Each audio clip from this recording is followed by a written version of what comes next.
The wheels hit the tarmac at Hobby Airport with that familiar jolt that always makes me grip the armrest. Outside the window, Houston's flat sprawl stretches under a hazy September sky. The heat already shimmering off the concrete even though it's barely 7 in the morning. I flip off airplane mode while the flight attendant's still droning about keeping seatbelts fastened. The phone takes a second to find its signal, then explodes. 10 missed calls, all from the same unknown number. My stomach does this little flip. Nobody calls anymore unless something's wrong. The voicemail icon blinks accusingly. I press play, holding the phone tight against my ear as passengers shuffle past. The transcription loads before the audio does. It's urgent. That's it. 2 words in some stranger's voice, crackling with bad reception. I swipe through the call log. All 10 came through between 10:30 p.m. Saturday and 2 a.m. Sunday, while I was. Shit. Owen. My thumb hovers over his contact. I'd blocked him Friday afternoon, sitting in that Louis Armstrong airport bar, nursing a gin and tonic and telling myself it was just for the weekend. Just to keep my story straight about the San Antonio conference. Just to avoid any slip-ups while I was in New Orleans with the businessman in 14C, bumps my elbow reaching for his bag. Sorry, ma'am. Ma'am. At 38, I still flinch at that. I grab my carry-on and join the slow shuffle off the plane, past the bored gate agents, into the artificial chill of the terminal. I unblock Owen's number right there by the Starbucks. My finger trembles as I hit call, straight to voicemail. His gruff message plays, "This is Owen. Leave it short." "Hey, babe, I just landed. My phone was being weird. Call me back?" The Uber driver's a chatty guy named Jorge who wants to tell me all about his daughter's quinceanera plans. I my way through his monologue, watching Houston slide by the endless strip malls, the towering hospital complexes, the patches of green where Buffalo Bayou snakes through. 23 minutes to the heights. 23 minutes to come up with a story about why I couldn't answer my phone all weekend. Our street looks exactly the same. The neighbors' crepe myrtles are still dropping their pink confetti all over the sidewalk. The Hendersons' new Audi gleams in their driveway. Everything's normal, quiet, Monday morning suburban, except my key doesn't work. I try again, jamming it harder into the smart lock. The little LED flashes red. Access denied. What the hell? I punch in the code, our anniversary date. Red flash, access denied. That's when I see the yellow paper taped inside the storm door. Legal-sized, crisp corners, very official. Through the glass, I can make out a logo. Axel and Partners, attorneys at law. Below that, in bold type, regarding property access. My legs go watery. I lean against the brick, trying to think. Owen wouldn't we had a fight last month about the credit card bill, but nothing that would lead to. This. I peer through the front window. The living room looks wrong. Too neat. Our garage bay, visible through the interior door, is empty. Not just Owen's truck gone for work everything. His fishing gear, the tool bench, even those signed Astros jerseys he babies like they're the Shroud of Turin. "Quinn? Honey, is that you?" Alice Chen, wait. No, I can't use Chen. Alice Nguyen, our neighbor, stands on her porch in purple scrubs, coffee mug in hand.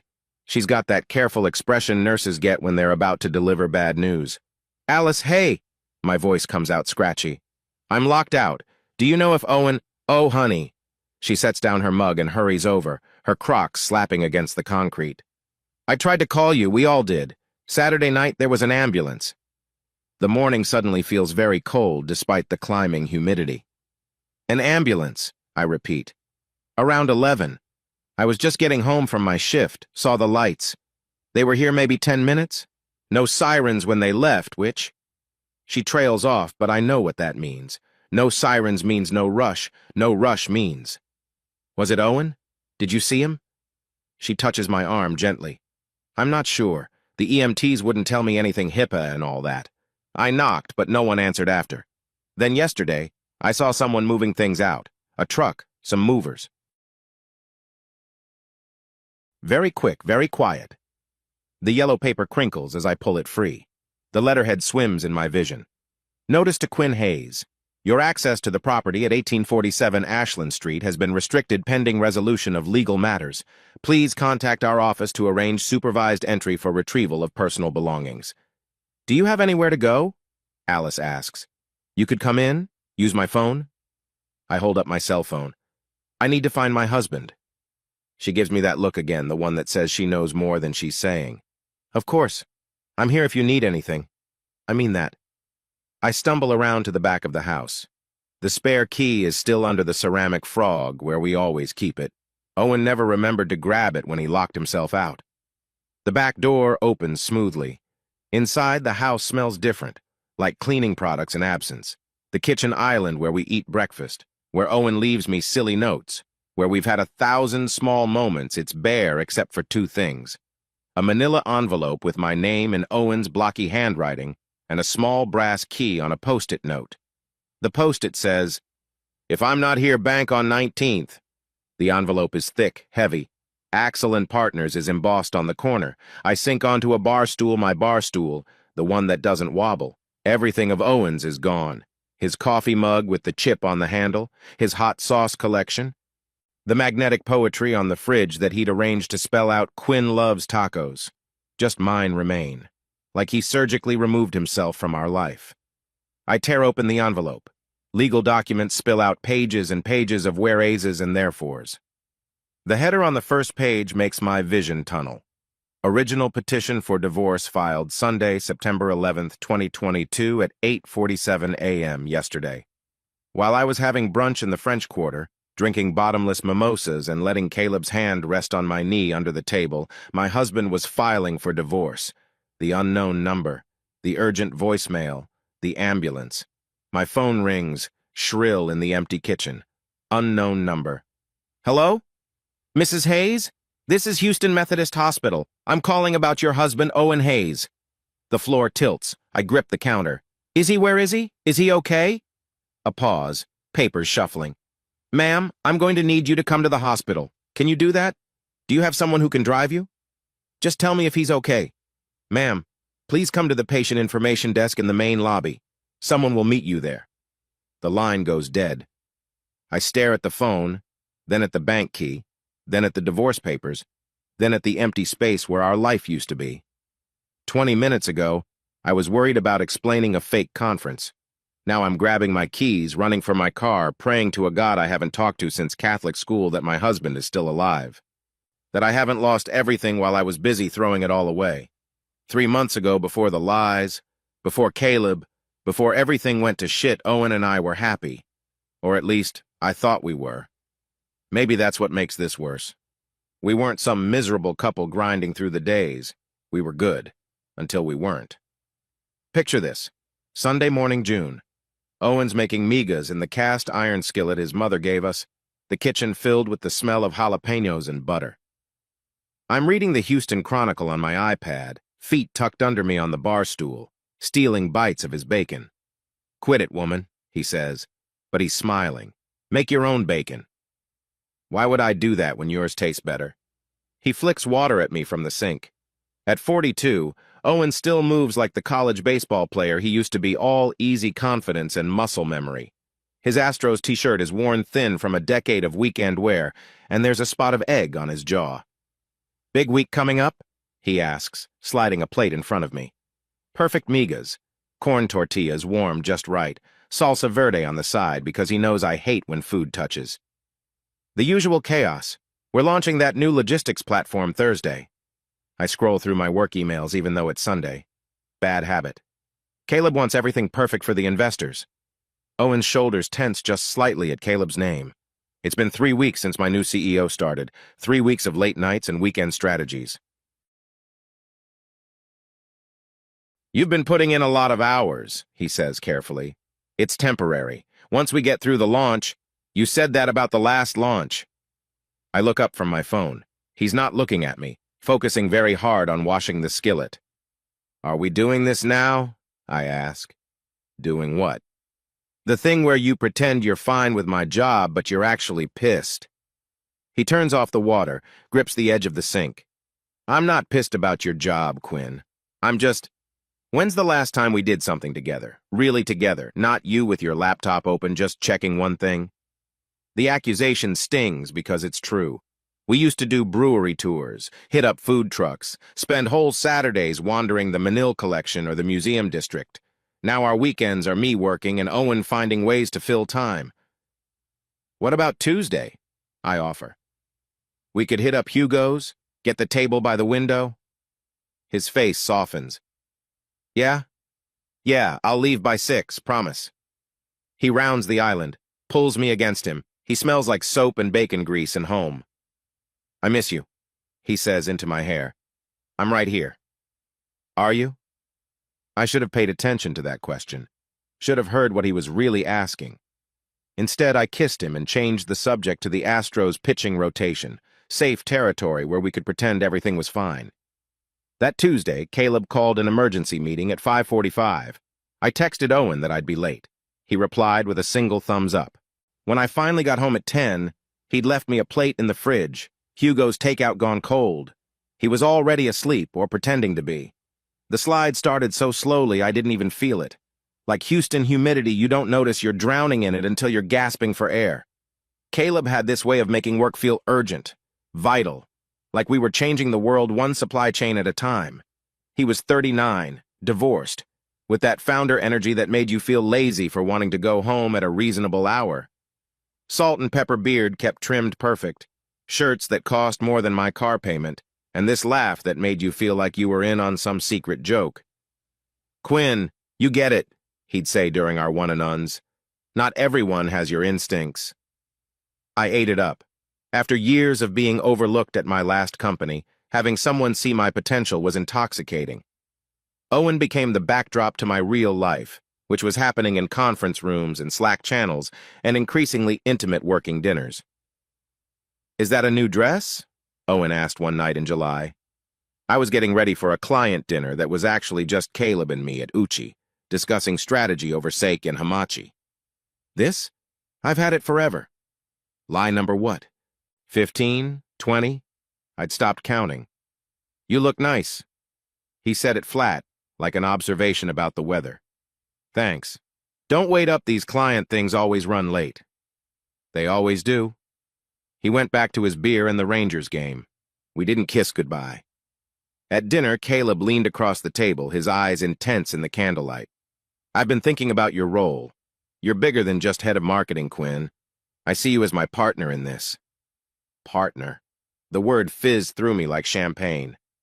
We make a good team, I agreed, letting him refill my glass. The best. His hand brushed mine as he reached for the soy sauce. Not an accident. Mary never understood the startup life, the sacrifices required, but you get it. Mary, the ex-wife he'd mentioned exactly once before. I should have changed the subject. Instead, I said, it's hard when your partner doesn't share your vision. Exactly. He held my gaze. Owen's a lucky man. I'm the lucky one, I said automatically, but the words felt hollow. We stayed until the restaurant kicked us out, then stood by our cars in the parking lot, neither wanting to break the spell. Houston's summer night wrapped around us, thick and electric with possibility. We should do this again, he said. Maybe somewhere quieter next time. It's pretty quiet now, I heard myself say. He stepped closer. I could smell his cologne, something expensive and complicated. For a moment, I thought he might kiss me, and I knew I wouldn't stop him. Instead, he tucked a strand of hair behind my ear, his fingers lingering against my cheek. Good night, Quinn. I drove home with all the windows down, trying to blow the guilt away. Owen was asleep on the couch, TV still on. I covered him with a blanket and went to bed alone, replaying that almost kiss until dawn. The next week brought the conference invite. Not a conference, really. Caleb called it a leadership retreat in New Orleans. 4 days of intensive planning for Q4, just the two of us and maybe a couple board members who would definitely not show up. I need my strategic partner there, he said, standing too close in the break room. Say yes. When? Labor Day weekend. I know it's last minute, but I'll make it work. Making it work meant lying to Owen about a mandatory conference in San Antonio. Making it work meant buying new lingerie, just in case. Making it work meant becoming someone I didn't recognize, someone who could look her husband in the eye over breakfast tacos and fabricate an entire trip. 4 days seems long for a conference, Owen said that last morning, Thursday. It's got workshops and networking stuff. You know how these things are. I busied myself with my coffee, not trusting my face. Which hotel? The Marriott. Jesus, the lies came so easy now. By the Riverwalk. He nodded, already distant. Had he always been this checked out, or had I pushed him there? Drive safe. Love you. Love you too. The last time I told my husband I loved him, it was wrapped in a lie about a city I wasn't going to for a conference that didn't exist, so I could spend a weekend fucking my boss. And the worst part? The absolute worst part? As I drove away from our little house in the Heights, past the breakfast taco place where Owen first told me he loved me, past the bar where we celebrated buying our house, past all our history, and into my future, I was excited. I turned on airplane mode at the airport and blocked his number in some twisted logic that if I couldn't receive his texts, I couldn't accidentally reveal my location. Out of sight, out of mind, out of consequences. Except consequences don't care if you're paying attention. They come whether you're ready or not. They come in ambulances and divorce papers and empty houses that echo with all the things you can never take back. But I didn't know that then. All I knew was Caleb was waiting at the gate, and when he smiled at me, everything else faded to background noise. Even my husband. Especially my husband. "You're glowing," Luna said, catching me in the bathroom touching up my lipstick Thursday afternoon. Luna Patel shit. Can't use that. Luna Rodriguez was our newest marketing manager, 5 years younger than me, but somehow miles wiser about everything that mattered. "It's new foundation," I said, capping the lipstick. Too red. When had I started wearing lipstick this red? Uh-huh. She leaned against the sink, studying me. "This wouldn't have anything to do with your conference this weekend?" My stomach dropped. "What's that supposed to mean?" "Nothing." She held up her hands. "Just, interesting timing. Caleb's mysteriously out of office the same days." "It's a leadership retreat," I said too quickly. "In San Antonio. Marketing professionals from all over Texas." Luna's dark eyes stayed steady on mine. "Quinn, we've worked together for what? 2 years? You're a terrible liar." "I'm not." "Your left eye twitches when you're bullshitting." She moved closer, lowered her voice. "Look, I'm not judging, but are you sure this is something you want to do? Owen seems like a good guy." "He is a good guy." The words came out defensive. "So maybe think about that." She squeezed my shoulder. "Before you do something you can't undo." I should have listened. Instead, I went back to my desk and confirmed my flight, told myself Luna didn't understand. She wasn't married. She didn't know what it was like when the spark died, when you became roommates who happened to share a mortgage. She didn't know what it felt like to have someone look at you like you were extraordinary instead of ordinary. Except that was bullshit, too. Owen and I hadn't become roommates. I'd moved him into that role because it made what I was about to do easier to justify. "Ready to revolutionize logistics?" Caleb appeared at my desk, all easy confidence and expensive cologne. The office was mostly empty. Summer Fridays were sacred in Houston. Always. I grabbed my bag, didn't look back at Luna's desk. The ride to the airport should have been awkward. We'd never been alone in a car together, no conference table or restaurant setting to hide behind. But Caleb had this gift for making everything feel natural, inevitable. "I upgraded us to first class," he said, navigating the Hobby Airport traffic. "If we're going to plan the future of this company, might as well be comfortable." "Us?" My voice pitched higher. "I thought other board members, change of plans. Davidson's got COVID, Park's in Seoul." He glanced over, that half smile playing on his lips. "Problem? No. Yes. Absolutely yes. Just want to make sure we're professional." "Of course." His hand found my knee, squeezed briefly. "I'm always professional." At security, I turned off my phone. Just easier this way, I told myself. No distractions. Owen would text some dad joke around lunch, maybe a photo of whatever taco truck he hit up. I couldn't risk answering from the wrong location with the wrong background noise. "Smart," Caleb said, noticing. "Digital detox. I should do the same." But he didn't. His phone stayed live, pinging with messages he ignored in favor of buying us drinks at the gate bar. "To new ventures," he toasted, his bourbon neat while I nursed a gin and tonic. "To keeping things professional," I countered. He laughed, that rich sound that made heads turn. "You're adorable when you're nervous." "I'm not nervous." Your eye is twitching. Damn Luna and her observations. I just want to be clear about expectations. Crystal clear. He leaned closer. We're going to spend 4 days reimagining the company's future. What happens along the way? He shrugged. We're both adults. The boarding announcement saved me from responding.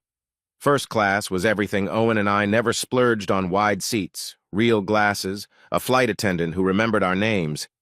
Caleb ordered champagne before we even taxied. You don't have to get me drunk, I said, accepting the glass anyway. Who says it's for you? Maybe I'm nervous too. You're never nervous. I am right now. He wasn't looking at me, staring instead at the safety card like it contained state secrets. I haven't felt this way about someone in a long time, Quinn. Since Mary, maybe before. I know the timing is complicated, but, Caleb, just hear me out. He turned to face me fully. We connected the moment you walked into that first interview. Tell me you don't feel it too. I felt it. God help me. I felt it like lightning under my skin. But feeling it and acting on it were different things. I had a husband, a home, a life that, while maybe not exciting, was solid and real and mine. I'm married, I said. Happily? The question hung between us while the plane lifted off, Houston shrinking below until our neighborhood, our house, our problems became invisible. It's complicated, I finally admitted. Most things worth having are. We didn't talk about it again during the flight. Instead, we pulled out laptops, spread strategy documents across the tray tables, pretended this was really about quarterly projections and market penetration.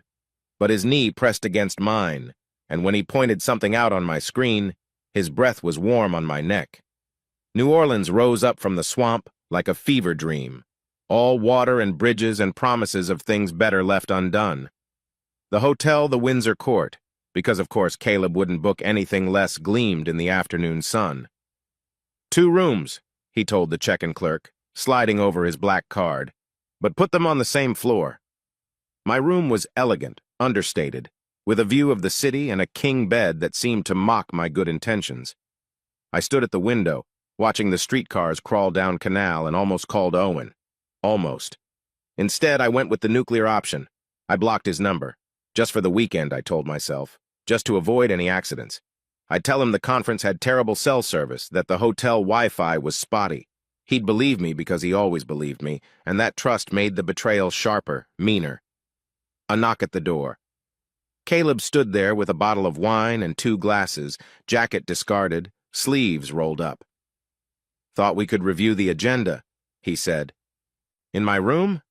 More comfortable than the bar. He was already walking in, making himself at home. Unless you're uncomfortable, I can go. I should have said yes, go, leave. Let's keep those boundaries we talked about. Instead, I closed the door and got the corkscrew. We did review work, for about an hour. Then the second bottle appeared, and the conversation drifted from logistics to life. He told me about his divorce, the way Mary had methodically extracted herself from their life like she was performing surgery. I told him about Owen's increasing distance, the way we'd become polite strangers who happened to know each other's coffee order. When did you know it was over? I asked. We were on the couch now, shoes off, the city lights painting patterns on the ceiling. When I stopped wanting to come home, he turned to look at me, when being anywhere else felt more like living than being with her. That's how I feel at work, I admitted. More alive in the office than... I stopped. Saying it out loud made it real. Then at home... He finished the thought, moved closer. I know. I see it in you. It's what made me notice you in the first place. That hunger for something more. This is a bad idea, I said, even as I let him tuck that wayward strand of hair behind my ear again. Terrible, he agreed, his hand cupping my cheek. We work together. We do. Closer now. I'm married. You are. His thumb traced my lower lip. Tell me to stop. I couldn't.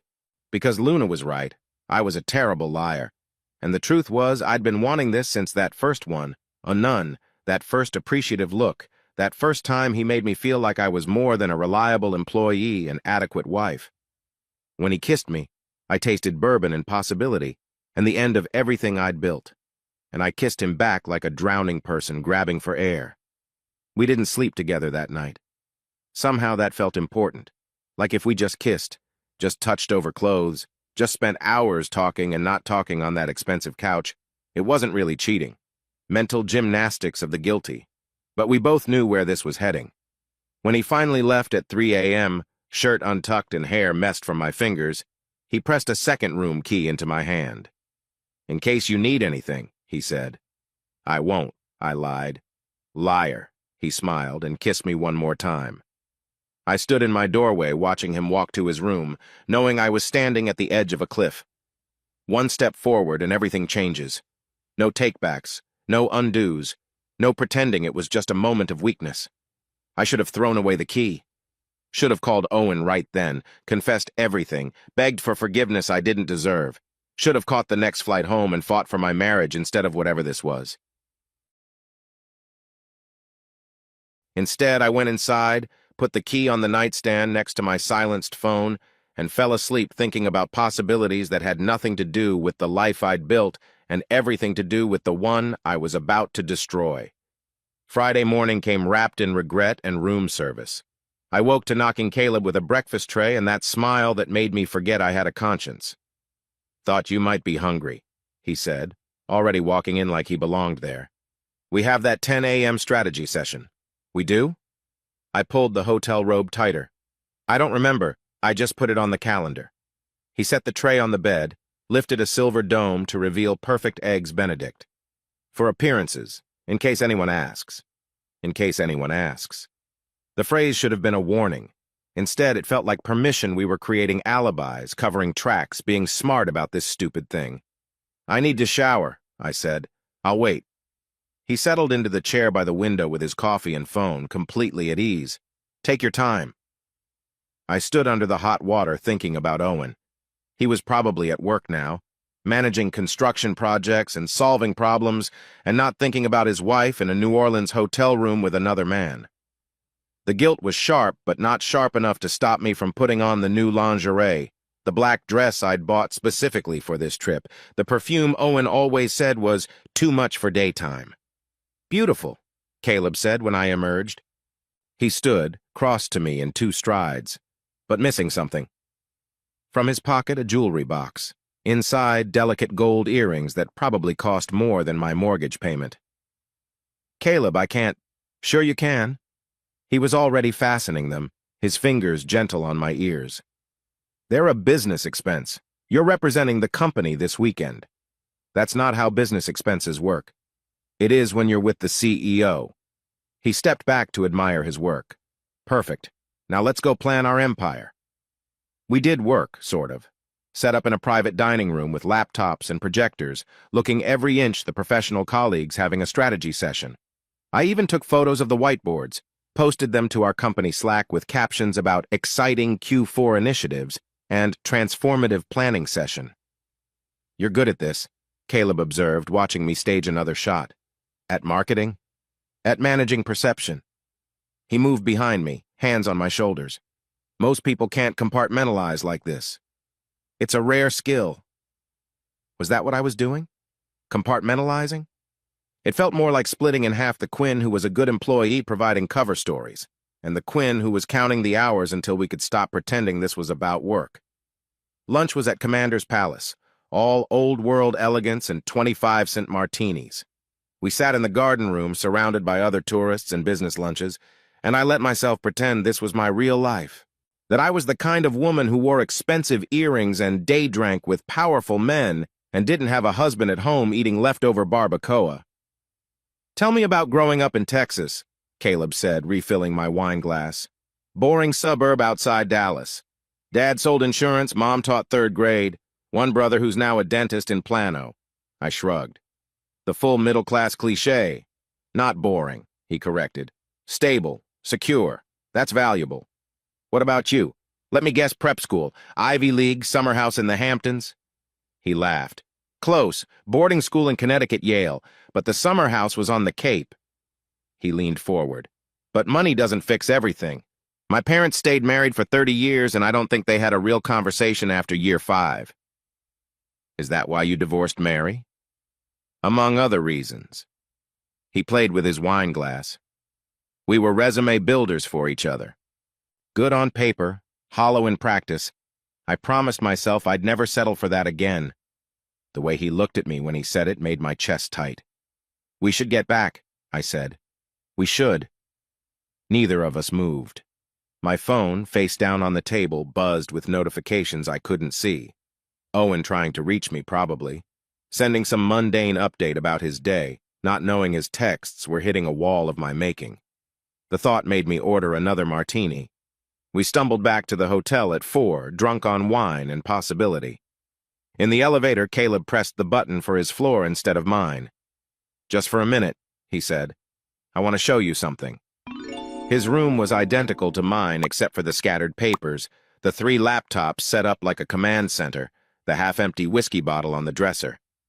"Welcome to the real office," he said. "This is where the magic happens. Looks like where insomnia happens. That too." He poured 2 whiskeys, handed me one. "To insomnia and bad decisions. Are we making bad decisions?" "The worst." He clinked his glass against mine. "And I haven't felt this alive in years." The whiskey burned, but not as much as the way he was looking at me. I set the glass down, decision made. "Caleb?" He kissed me before I could finish, and whatever I was going to say dissolved. This wasn't like last night's tentative exploration. This was intent, purpose, the point of no return. "Stay," he said against my mouth. "Stay with me." I answered by pulling him toward the bed, my wedding ring catching the light as I unbuttoned his shirt. If I noticed, I ignored it. If he noticed, he didn't care. We spent the rest of Friday in that room, ordering room service we barely touched, pretending to work when we needed a break from touching each other, building a bubble where consequences couldn't reach us. "I could fall in love with you," he said at some point. Sheets tangled around us, the city growing dark outside. "Don't," I warned. "This is just what?" He propped himself on an elbow, traced patterns on my bare shoulder. "Just sex? Just a weekend? Just us lying to ourselves that this won't change everything?" "Yes," I said. "All of that." Liar. He was right. I was lying to him, to myself, to the universe. Because somewhere between that first kiss and this moment, I'd crossed from infatuation to something scarier, something that made me grateful for my blocked phone, for the miles between here and Houston, for the fantasy that this could exist in a vacuum. Saturday bled into Sunday in a haze of sex and strategy sessions. We'd work for an hour, fuck for 2, shower together while discussing market projections. The whiplash between professional and personal should have given me pause. Instead, it felt like finding a rhythm I didn't know I'd been missing. "We should go out," Caleb suggested Saturday night. "See the city." "Someone might see us." "So? We're colleagues at a conference. Nothing suspicious about dinner." Except everything about us screamed suspicious, the way we couldn't stop touching, the way I glowed. Luna was right about that. The way he looked at me like I was the only person in any room. But I went anyway. We had dinner at some tiny place in the Marigny, all candlelight and jazz piano. At the bar afterward, a young guy manager or owner maybe, with sleeves of tattoos and knowing eyes chatted with Caleb about the tech scene. "You two make a beautiful couple," he said, polishing a glass. "We're not," I started. "Thank you," Caleb interrupted, pulling me closer. "We think so too." The bartender Finn, his name tag said, smiled like he'd heard this story before. When he turned to serve other customers, I saw him pull out his phone, snap a picture of the crowd. Nothing pointed, just capturing the Saturday night energy.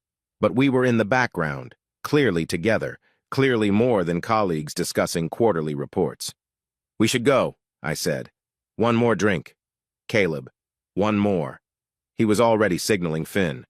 "Tomorrow we go back to reality. Let me have tonight. Let us have tonight, because I was just as guilty, just as desperate to stretch these stolen hours." My phone stayed blocked, face down, a black mirror reflecting nothing back. Sunday morning brought the kind of hangover that comes from too much everything: wine, whiskey, sex, secrets. I woke in Caleb's bed with the sun stabbing through the curtains, and my phone buzzing insistently from wherever I'd thrown it. Except it couldn't be buzzing.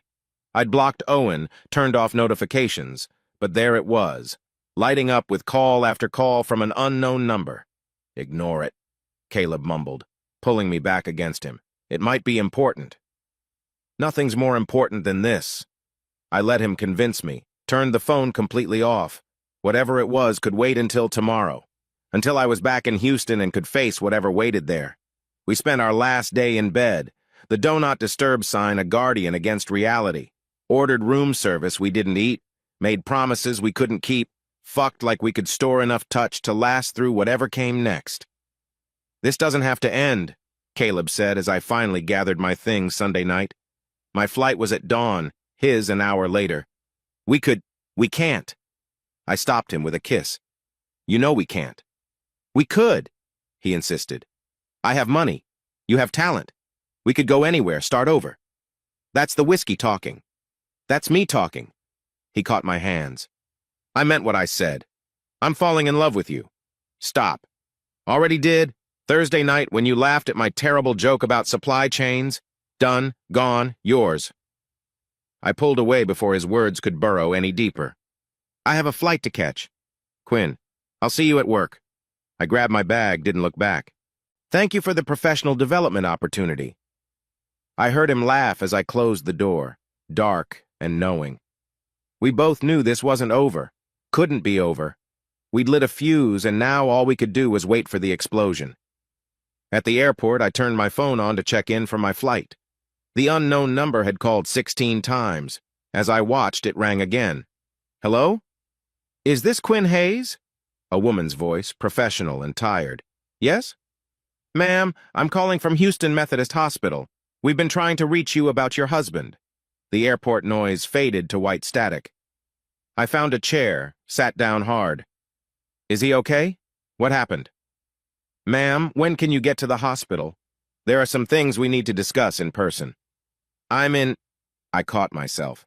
I'm flying back now, landing at 7. What happened to my husband? He was admitted Saturday evening with cardiac symptoms. Ma'am, is there someone else we should be contacting? We haven't been able to... I hung up. Sat there in Louis Armstrong International, surrounded by the debris of my choices, and unblocked Owen's number with shaking fingers. Straight to voicemail. No rings, just his gruff voice telling me to leave it short. Owen, I just got the hospital's message. I'm coming home.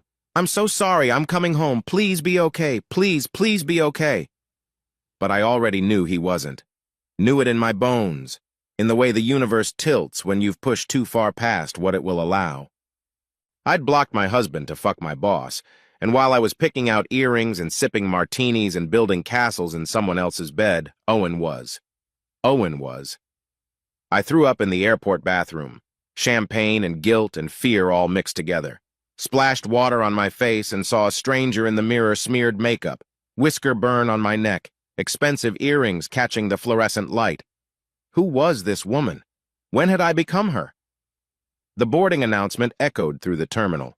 I cleaned myself up, walked to the gate on autopilot legs, took my seat coach this time, middle seat, Karma's little joke, and stared at my phone. 17 missed calls from the hospital, 23 undelivered texts from Owen, all stopped by my block. Voice messages I was too afraid to play, and one new text from Caleb, missing you already. I turned the phone off again, closed my eyes, and prayed to whatever God watches over cheaters and fools that I wasn't flying home to a funeral, that I hadn't traded my marriage for a weekend in New Orleans and a pair of earrings I'd never wear again, that somehow, impossibly, I could still fix this. But some things, once broken, stay that way. And as the plane lifted off, taking me back to the life I'd tried so hard to escape, I knew the landing would be harder than anything I'd ever faced. The perfect life, the secret trip, the vanish. All that was left was the wreckage. The spare key turns easily in the back door lock, and that small mercy almost breaks me. At least Owen didn't change everything. At least he left me this. Inside, the kitchen smells wrong. Not bad, just empty. Like a model home waiting for someone else's life to fill it. Everything of mine is exactly where I left it. My coffee mug on the drying rack, the one with world's okayest wife that Owen bought me as a joke 3 Christmases ago. My apron hanging on its hook. The stack of unopened mail addressed to Quinn Hayes, not Mrs. Owen Hayes like his mother still writes. Everything of his is gone, surgically removed, like he was never here at all. Jesus Christ, I whisper, gripping the counter. The envelope sits in the center of the island like an accusation. My name in Owen's blocky handwriting, the lawyer's logo in the corner, Axel and Partners, attorneys at law. Next to it, that small brass key on a post-it. If I'm not here, bank on 19th. I tear open the envelope with shaking hands. Legal documents spill out, dense with legalese, but the header is crystal clear.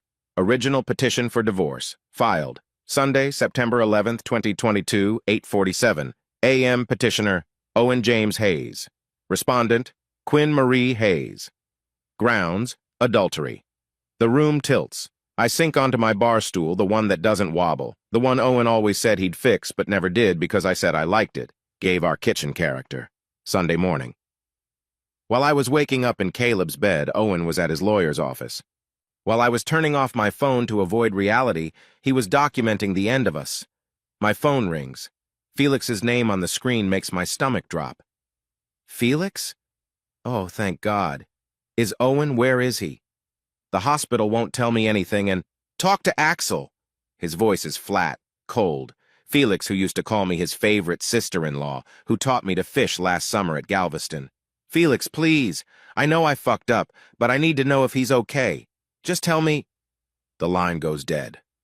I try again, straight to voicemail. Text him, please, just tell me if he's alive.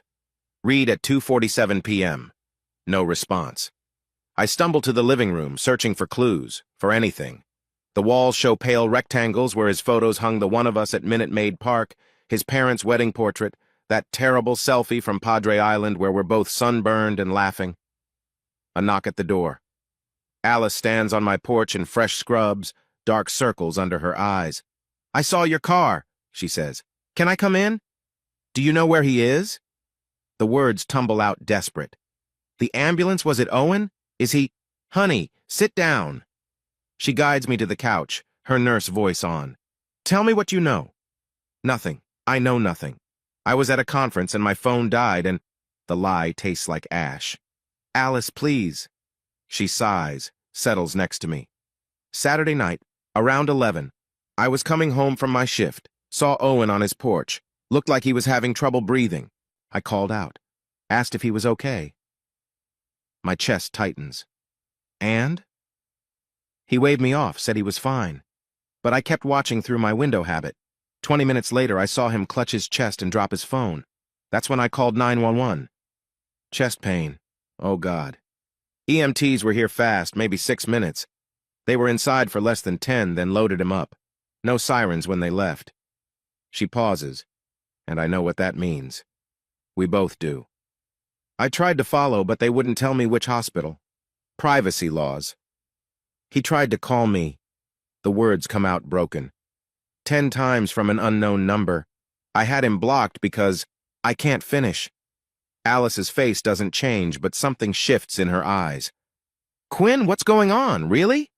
I pull out the divorce papers instead of answering. She scans them, whistles low. Filed Sunday morning, she says. That's specific timing.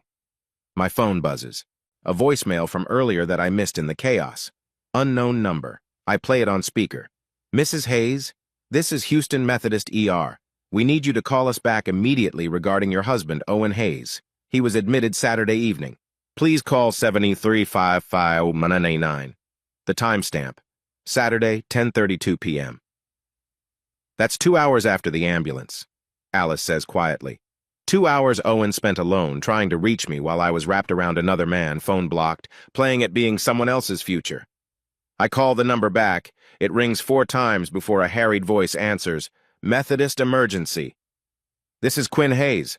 I got a message about my husband? Owen Hayes? Keyboard clicking. When was he admitted? Saturday night, around 9 maybe. More clicking. A pause.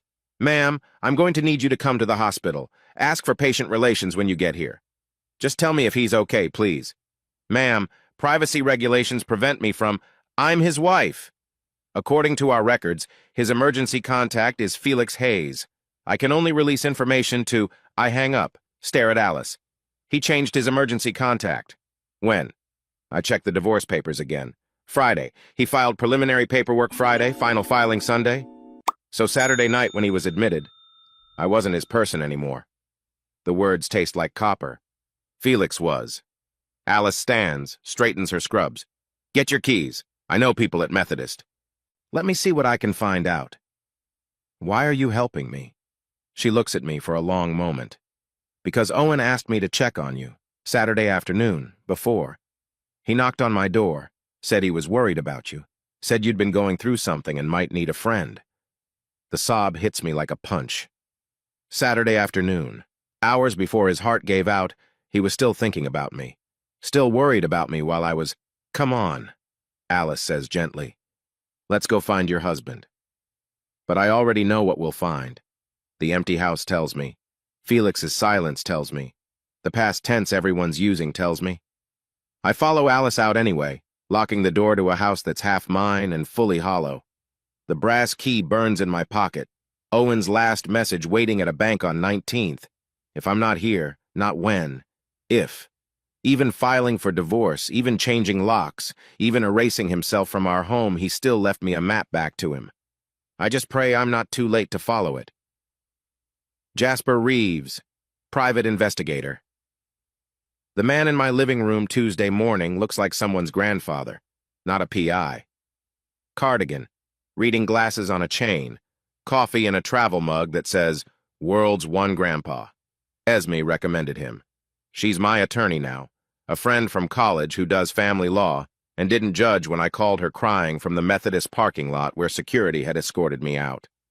I charge $500 an hour plus expenses, Jasper says, pulling out an iPad. You want the last 72 hours of your husband's life. That's rush work. I don't care what it costs. He studies me over his glasses. In my experience, wives who say that are usually looking for ammunition, affairs, hidden assets, that sort of thing. I'm the one who had the affair. The admission comes out flat. I just need to know what happened while I was gone, whether he died alone. Jasper finishes gently. All right, Mrs. Hayes. Let's start with what you can access. We spend an hour pulling everything. Shared bank accounts, Ring doorbell footage, Google location history, credit card statements. Each piece of data another breadcrumb in Owen's final weekend. Friday, 2:47 p.m. Jasper reads from his screen. Urgent care copay, $25. Location, Next Care on Washington Ave. He went to urgent care? My coffee turns to acid in my stomach. He didn't tell me. Were you in contact Friday? I was. Traveling for work. Jasper's expression doesn't change, but he makes a note. Saturday, 11:23 a.m., CVS Pharmacy. Prescription pickup, $43. What prescription? Can't tell from this, but cardiac medications often have specific copays. He scrolls further. No other transactions Saturday. Now let's check your doorbell. The Ring app loads slowly. There's Owen, Friday evening, coming home with takeout from that Thai place he loves, alone. He looks tired, moves carefully up the steps. There, Jasper points. See how he's favoring his left side? Classic cardiac distress behavior. Saturday morning. Owen leaves at 8 a.m., returns at noon with a pharmacy bag. Saturday afternoon, pacing on the porch, phone in hand, the timestamp shows 4:17 p.m. Can you zoom in? Jasper enlarges the image. Owen's face is tight with something pain. Anger? He's scrolling through his phone, and then his expression changes. Hardens. He screenshots something, then makes a call. That's when he saw it. I whisper. The photo from Finn's bar. What photo? I explain about New Orleans. About Finn the bartender who posted crowd shots. About me in the background with Caleb, clearly not at any San Antonio conference. So your husband discovered the affair Saturday afternoon, Jasper summarizes. Let's continue. Saturday, 6 p.m. A car arrives. Felix gets out, helps Owen carry boxes to the truck. They work in silence, efficient. Owen hands Felix something papers, keys. Saturday, 8:43 p.m. Owen alone on the porch again. He sits heavily on the bench we bought at an estate sale, hand pressed to his chest. Ring doorbells also capture audio, Jasper says. Let me enhance this. Owen's voice, tinny through the speaker. "Come on, Quinn, pick up. Please just pick up." He tries again, and again. The timestamp shows 8:52, 8:55, 8:58. "Your phone records," Jasper says. "May I?" I hand him my phone, watch him navigate to the blocked calls log. 8 attempts from Houston Methodist, the first at 10:28 p.m. Saturday, the last at 2:17 a.m. Sunday. He was admitted around 9:30, Jasper calculates. By 10:30, when they couldn't reach you, they'd have started calling from the hospital landline. 8 attempts over 4 hours. If I hadn't blocked him, let's stick to facts. But his voice is kind. Sunday morning, 6 a.m. The doorbell shows Felix arriving. He has a key now, lets himself in. Comes out 20 minutes later with more boxes, Owen's golf clubs that signed Altuve jersey. "No Owen?" I ask. "No Owen." Jasper makes another note. "Your neighbor mentioned EMTs. Let me make some calls." He steps onto the porch, phone pressed to his ear. I sit with the tablet, rewatching the footage. Owen on the bench, hand on his chest, trying to call me. The Thai takeout bag still visible by the door, forgotten. Jasper returns. EMS confirms transport Saturday night, 9:31 p.m. Initial complaint: chest pain, shortness of breath, left arm numbness. Paramedic notes indicate possible MI myocardial infarction. Heart attack. Likely not his first, based on the urgent care visit Friday. He was conscious during transport, gave them Felix's name as emergency contact. He pauses. He specifically stated his wife was unavailable. Unavailable. Such a clean word for what I was doing. The hospital? I manage. Admitted to Methodist emergency at 9:47. Moved to cardiac unit at 11:15. Then, he checks his notes, transferred to ICU at 1:30 a.m. Sunday. That's when the calls stopped. When they stopped trying to reach me. Jasper nods slowly. That's often when families are asked to make decisions, when the emergency contact is brought in for consultations. Felix was there? Arrived at 2 a.m. according to my source. Stayed until he stops. Until when? Mrs. Hayes, without family permission, the hospital can't. He's my family, my husband. But even as I say it, I know it's not true anymore. Not since Friday when Owen found that photo, pieced together my lies, and chose Felix instead. I have one more thing. Jasper pulls up another file. Your husband's phone records. He had them forwarded to his attorney, standard in divorce proceedings. The list makes me sick. Calls to me Friday all unanswered while I was in meetings with Caleb. Texts growing shorter, more distant. Then Saturday, 8 attempts to reach my blocked number before he gave up and let the hospital try. There's a voicemail, Jasper says quietly. Left on Felix's phone Saturday night, 11:47 p.m. Your brother-in-law shared it with my contact. Play it. Owen's voice fills the room, labored but clear. Felix, if something happens, tell Quinn I love her. Tell her to call the hospital. Tell her... A pause, machines beeping in the background. Tell her I tried. I run to the bathroom, barely make it before I'm sick. Kneel on the cold tile hearing those words loop. Tell her I tried. Tell her I tried. Tell her I tried. When I come back, Jasper has packed up his things. I'll have a full report by tomorrow, he says, including everything we couldn't access today. But Mrs. Hayes, do you really need more details? You know what happened.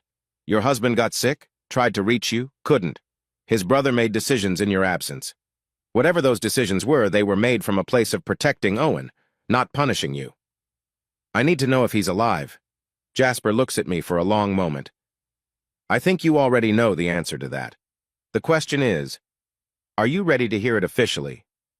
After he leaves, I sit in my empty kitchen, staring at Owen's last text from Friday. Thai food tonight? The usual place? I never answered. I was already in Caleb's car, headed to the airport, phone on silent. Such a small thing, such a normal, married text, the kind we sent 100 times, the kind I'll never get again. I pull out the brass key, that post-it with Owen's handwriting. If I'm not here, bank on 19th. Tomorrow, I'll go to the bank. Tomorrow, I'll face whatever truth Owen left for me. Tonight, I sit with the knowledge that while my husband's heart was failing, I had him blocked. While he fought for breath, I was fighting to get Caleb's shirt off. While machines kept him alive, I kept my phone off. 8 calls, 4 hours, 1 block number. That's what our 12 years came down to in the end. Not the breakfast tacos or the baseball games or the lazy Sundays. Just missed calls and a man dying alone while his wife played at being someone else. Tell her I tried. He did. I didn't.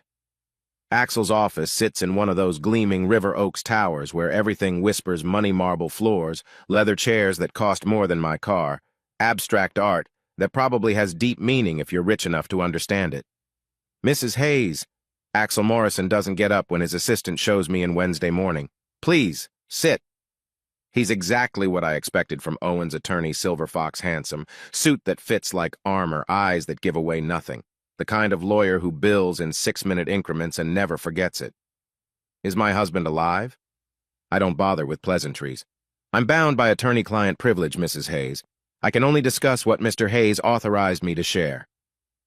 He slides a sealed USB drive across the desk, followed by an envelope. These are to be delivered if certain documents are signed or if he passes. That careful pause tells me everything. He's dead. I cannot confirm or deny when. Axel opens a folder, precise movements like he's defusing a bomb. Let me explain the timeline as I'm authorized to share it. Mr. Hayes contacted me Friday afternoon, September 9th, at approximately 4:30 p.m., right after the urgent care visit, right after he saw that photo. He requested immediate separation documents, Axel continues, asset protection, emergency contact changes, healthcare directives. We worked until nearly midnight preparing everything. Because he discovered information that concerned him. Axel's tone stays neutral, but his eyes flick to a printed screenshot on his desk. Finn's Instagram post, me and Caleb visible in the reflection. His brother Felix identified this image and brought it to Owen's attention. Felix follows a random bartender in New Orleans? Felix follows strategic business leaders. Your companion has quite a social media presence. The algorithm suggested related posts. Of course, Caleb's need to document everything, to be seen and known and admired. It led Felix right to us. Saturday morning, Axel continues. Owen signed the preliminary documents, changed his emergency contact, medical power of attorney, and beneficiary designations. All perfectly legal. All his right as someone who'd been cheated on. My voice comes out bitter. As someone preparing for a medical procedure. Axel's tone sharpens slightly. Your husband had a cardiac episode Friday. The urgent care doctor recommended immediate catheterization. Owen chose to settle his affairs first. The room spins. He needed heart surgery and spent the time changing his will. He spent the time protecting his interests. Axel pulls out another document. Saturday evening, when his condition worsened, the new directives were already in place. Felix was notified as emergency contact.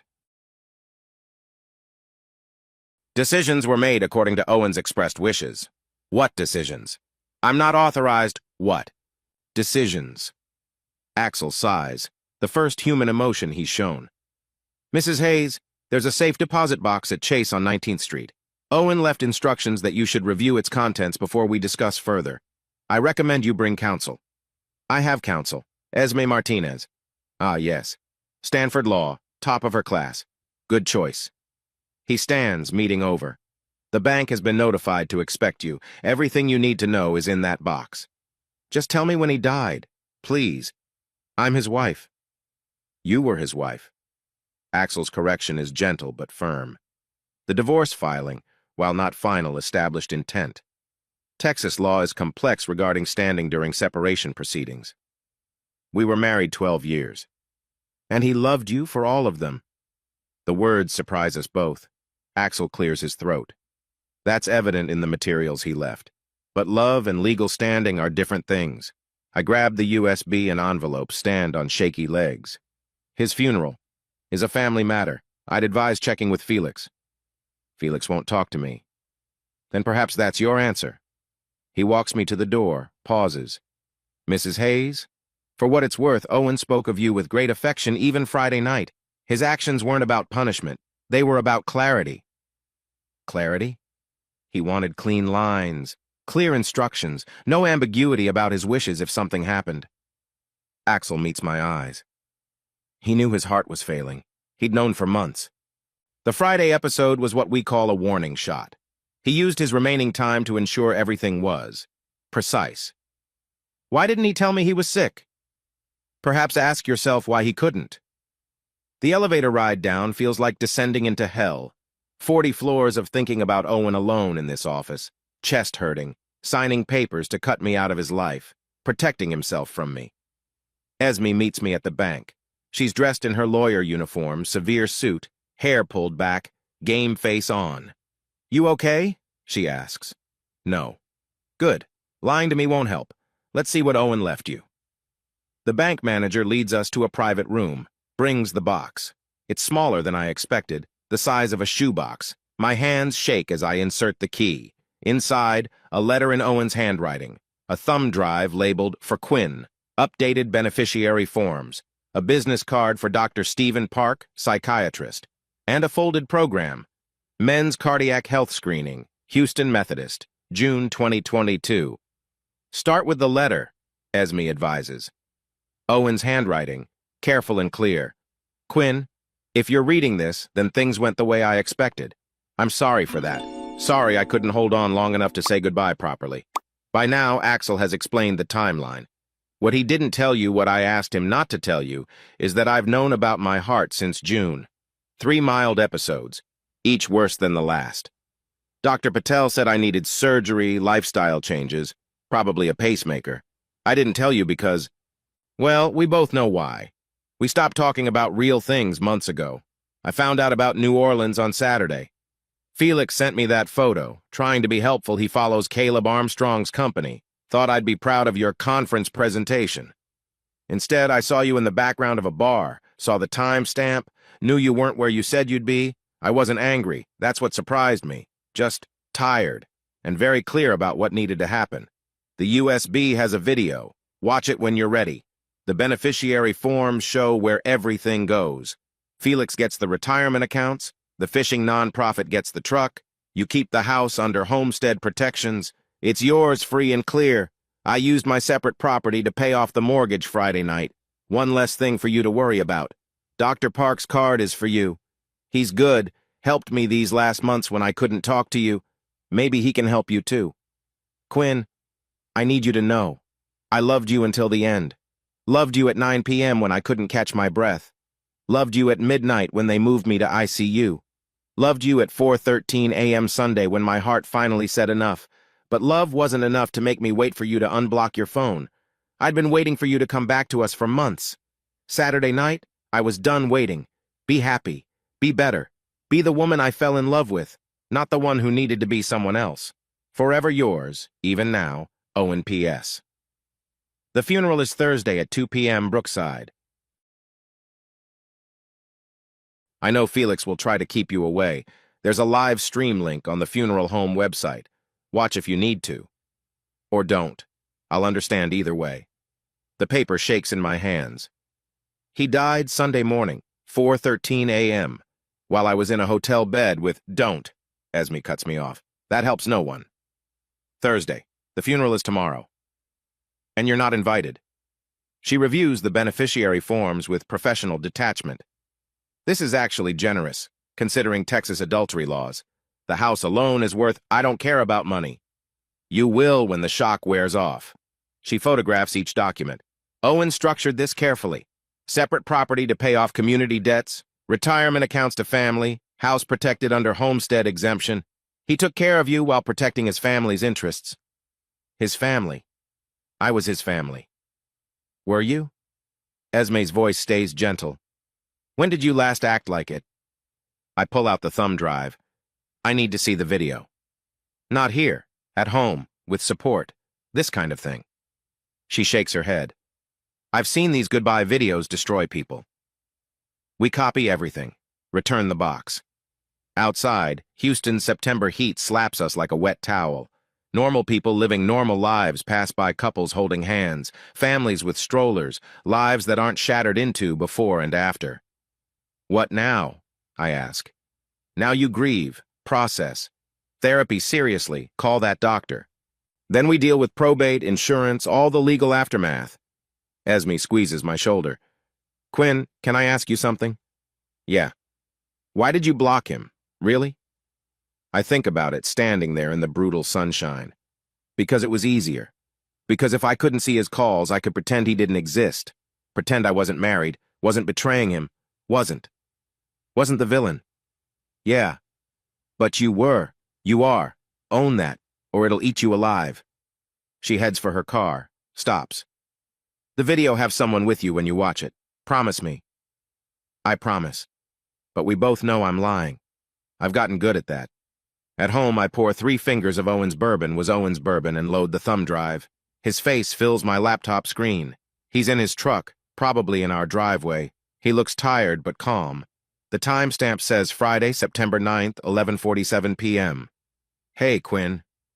His voice washes over me like a familiar song. If you're watching this, then the worst happened, and I need you to hear some things. I pause it. Pour another bourbon. Think about the timeline. He'd just spent hours with Axel, signing papers to dismantle our life.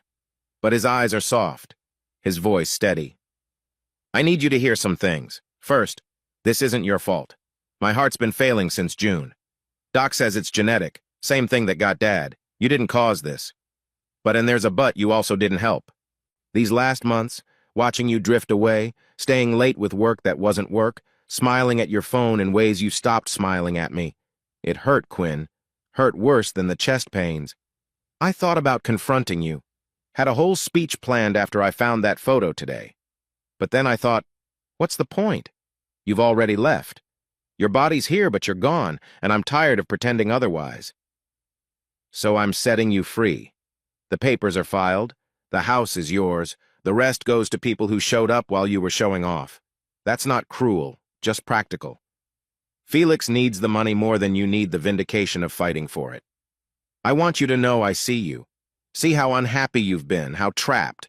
I should have fought harder for us, gone to counseling like you wanted last year, been the man you needed. But I was comfortable in our rut. Lazy. I own that. Just like you need to own what you did. Not the affair that's just a symptom, but the leaving. The 1,000 small abandonments before the big one. I'm rambling. Chest hurts and I'm tired. Bottom line, I love you. Loved you at first sight at that Astros game when you spilled beer on my shoes. Loved you through IVF failures and job losses and my mother's funeral.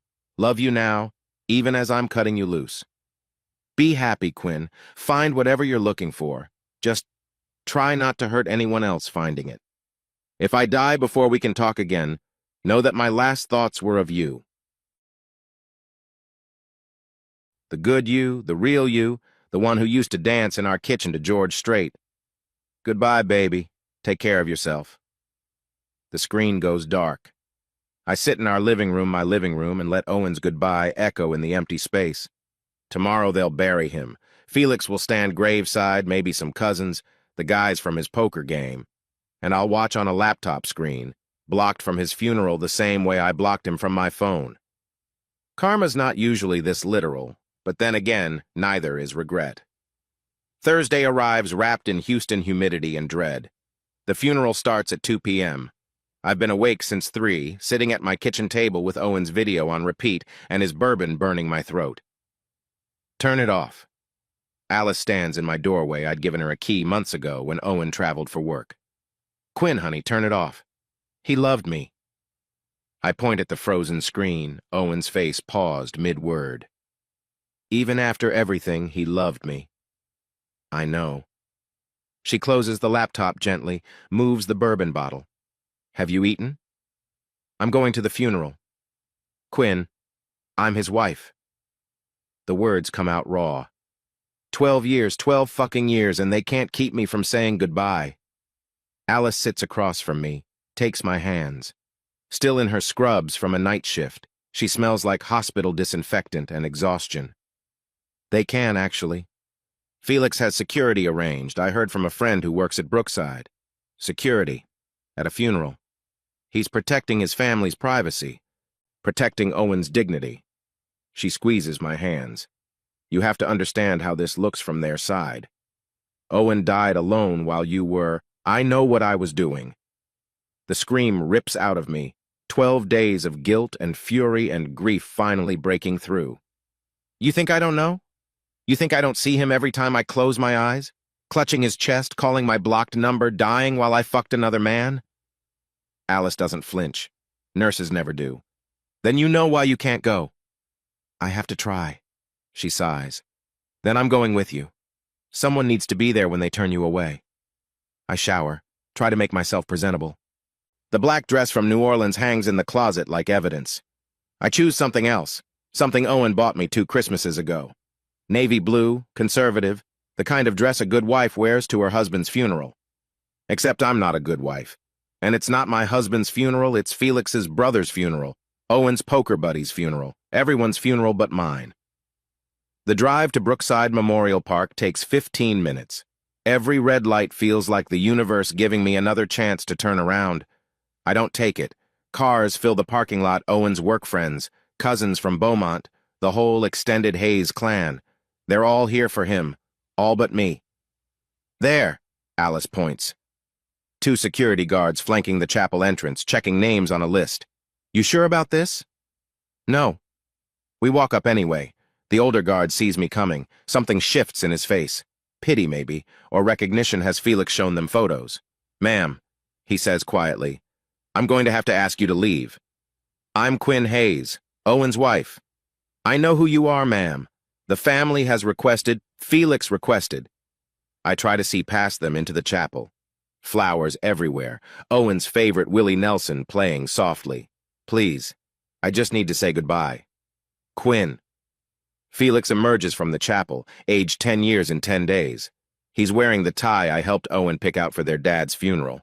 Same height as Owen, same broad shoulders, same eyes that won't meet mine. Don't do this, he says quietly. Not today. Felix, please. He was my husband. No. The word cuts clean. He was your husband, past tense. You ended that when you blocked his calls while he was dying. I didn't know. You didn't care. His voice stays controlled, but tears track down his cheeks. Do you know what his last coherent words were? Not, I love you to me or goodbye to his friends. He asked if you'd called. At 3:47 a.m., when they were prepping him for emergency surgery, he asked if you'd finally called back. My knees buckle. Alice catches me, holds me up. You weren't there, Felix continues. You weren't there when they asked about life support. Weren't there when his heart stopped the first time, or the second, or the third. I was. I held his hand, and made decisions you should have made, and watched my brother die while his wife played house with another man. I'm sorry. Sorry? He laughs, bitter. You're sorry? Owen spent his last hours trying to protect you. Paid off your house, set up your finances, made sure you'd be okay even after what you did. That video he left? He recorded it 3 times because he kept breaking down, didn't want you to see him cry. Felix, the answer is no. He straightens his tie, Owen's tie. No, you cannot attend.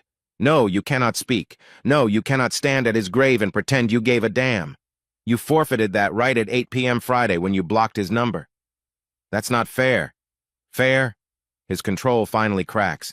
Was it fair that Owen's last meal was hospital jello? Was it fair that he died with a tube down his throat? Was it fair that I had to identify my brother's body because his wife was too busy? Stop. The security guard steps between us. Sir, let's go back inside. Ma'am, please leave. Now. Felix turns without another word. At the chapel door, he pauses. The live stream link is on the funeral home website. Watch it or don't.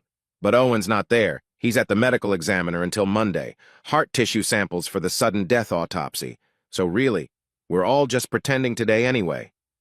He disappears inside. The guards wait, not unkind but immovable. Come on, Alice whispers. Let's go home. But I can't move, can't leave, not yet. Through the open door, I hear the service starting. The pastor's voice talking about Owen James Hayes, beloved brother, friend, colleague, nothing about husband, nothing about the wife who killed him with silence. Taken too soon at age 42. Dedicated employee of Strongfield Construction. Generous spirit who loved fishing, baseball, and his family. Family. The word echoes as Alice guides me away. I was his family. I chose to stop being his family at 8 p.m. Friday, sitting in an airport bar, finger hovering over the block button. 1 tap. That's all it took to end us. In the car, I pull up the live stream on my phone. The chapel is packed. Owen's cousin David gives the eulogy, tells the story about Owen teaching him to fish. Everyone laughs at the right places. In the front row, Felix sits alone, where I should be.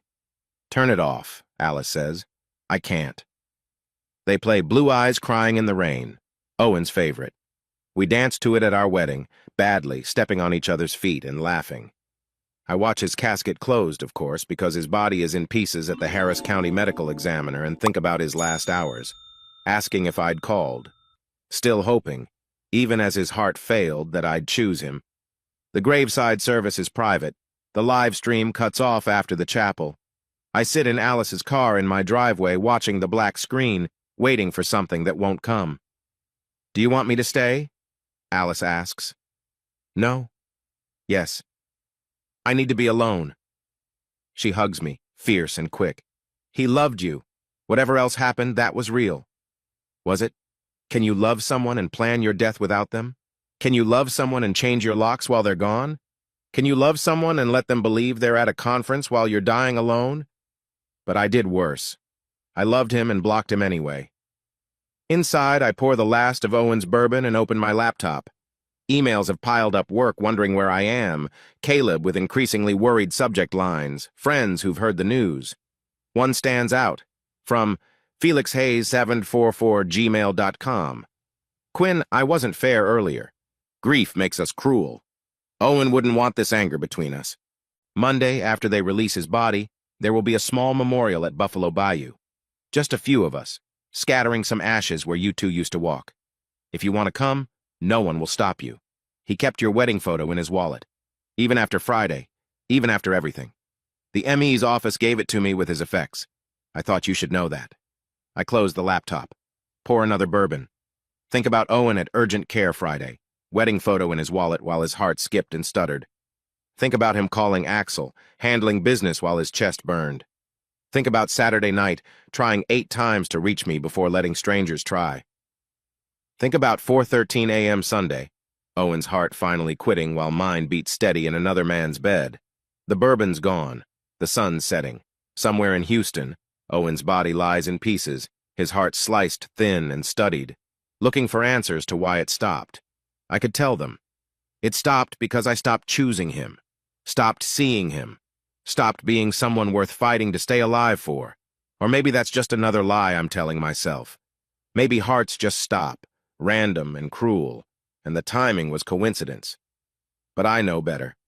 Know that somewhere between Friday's urgent care visit and Sunday's flatline, Owen made a choice too.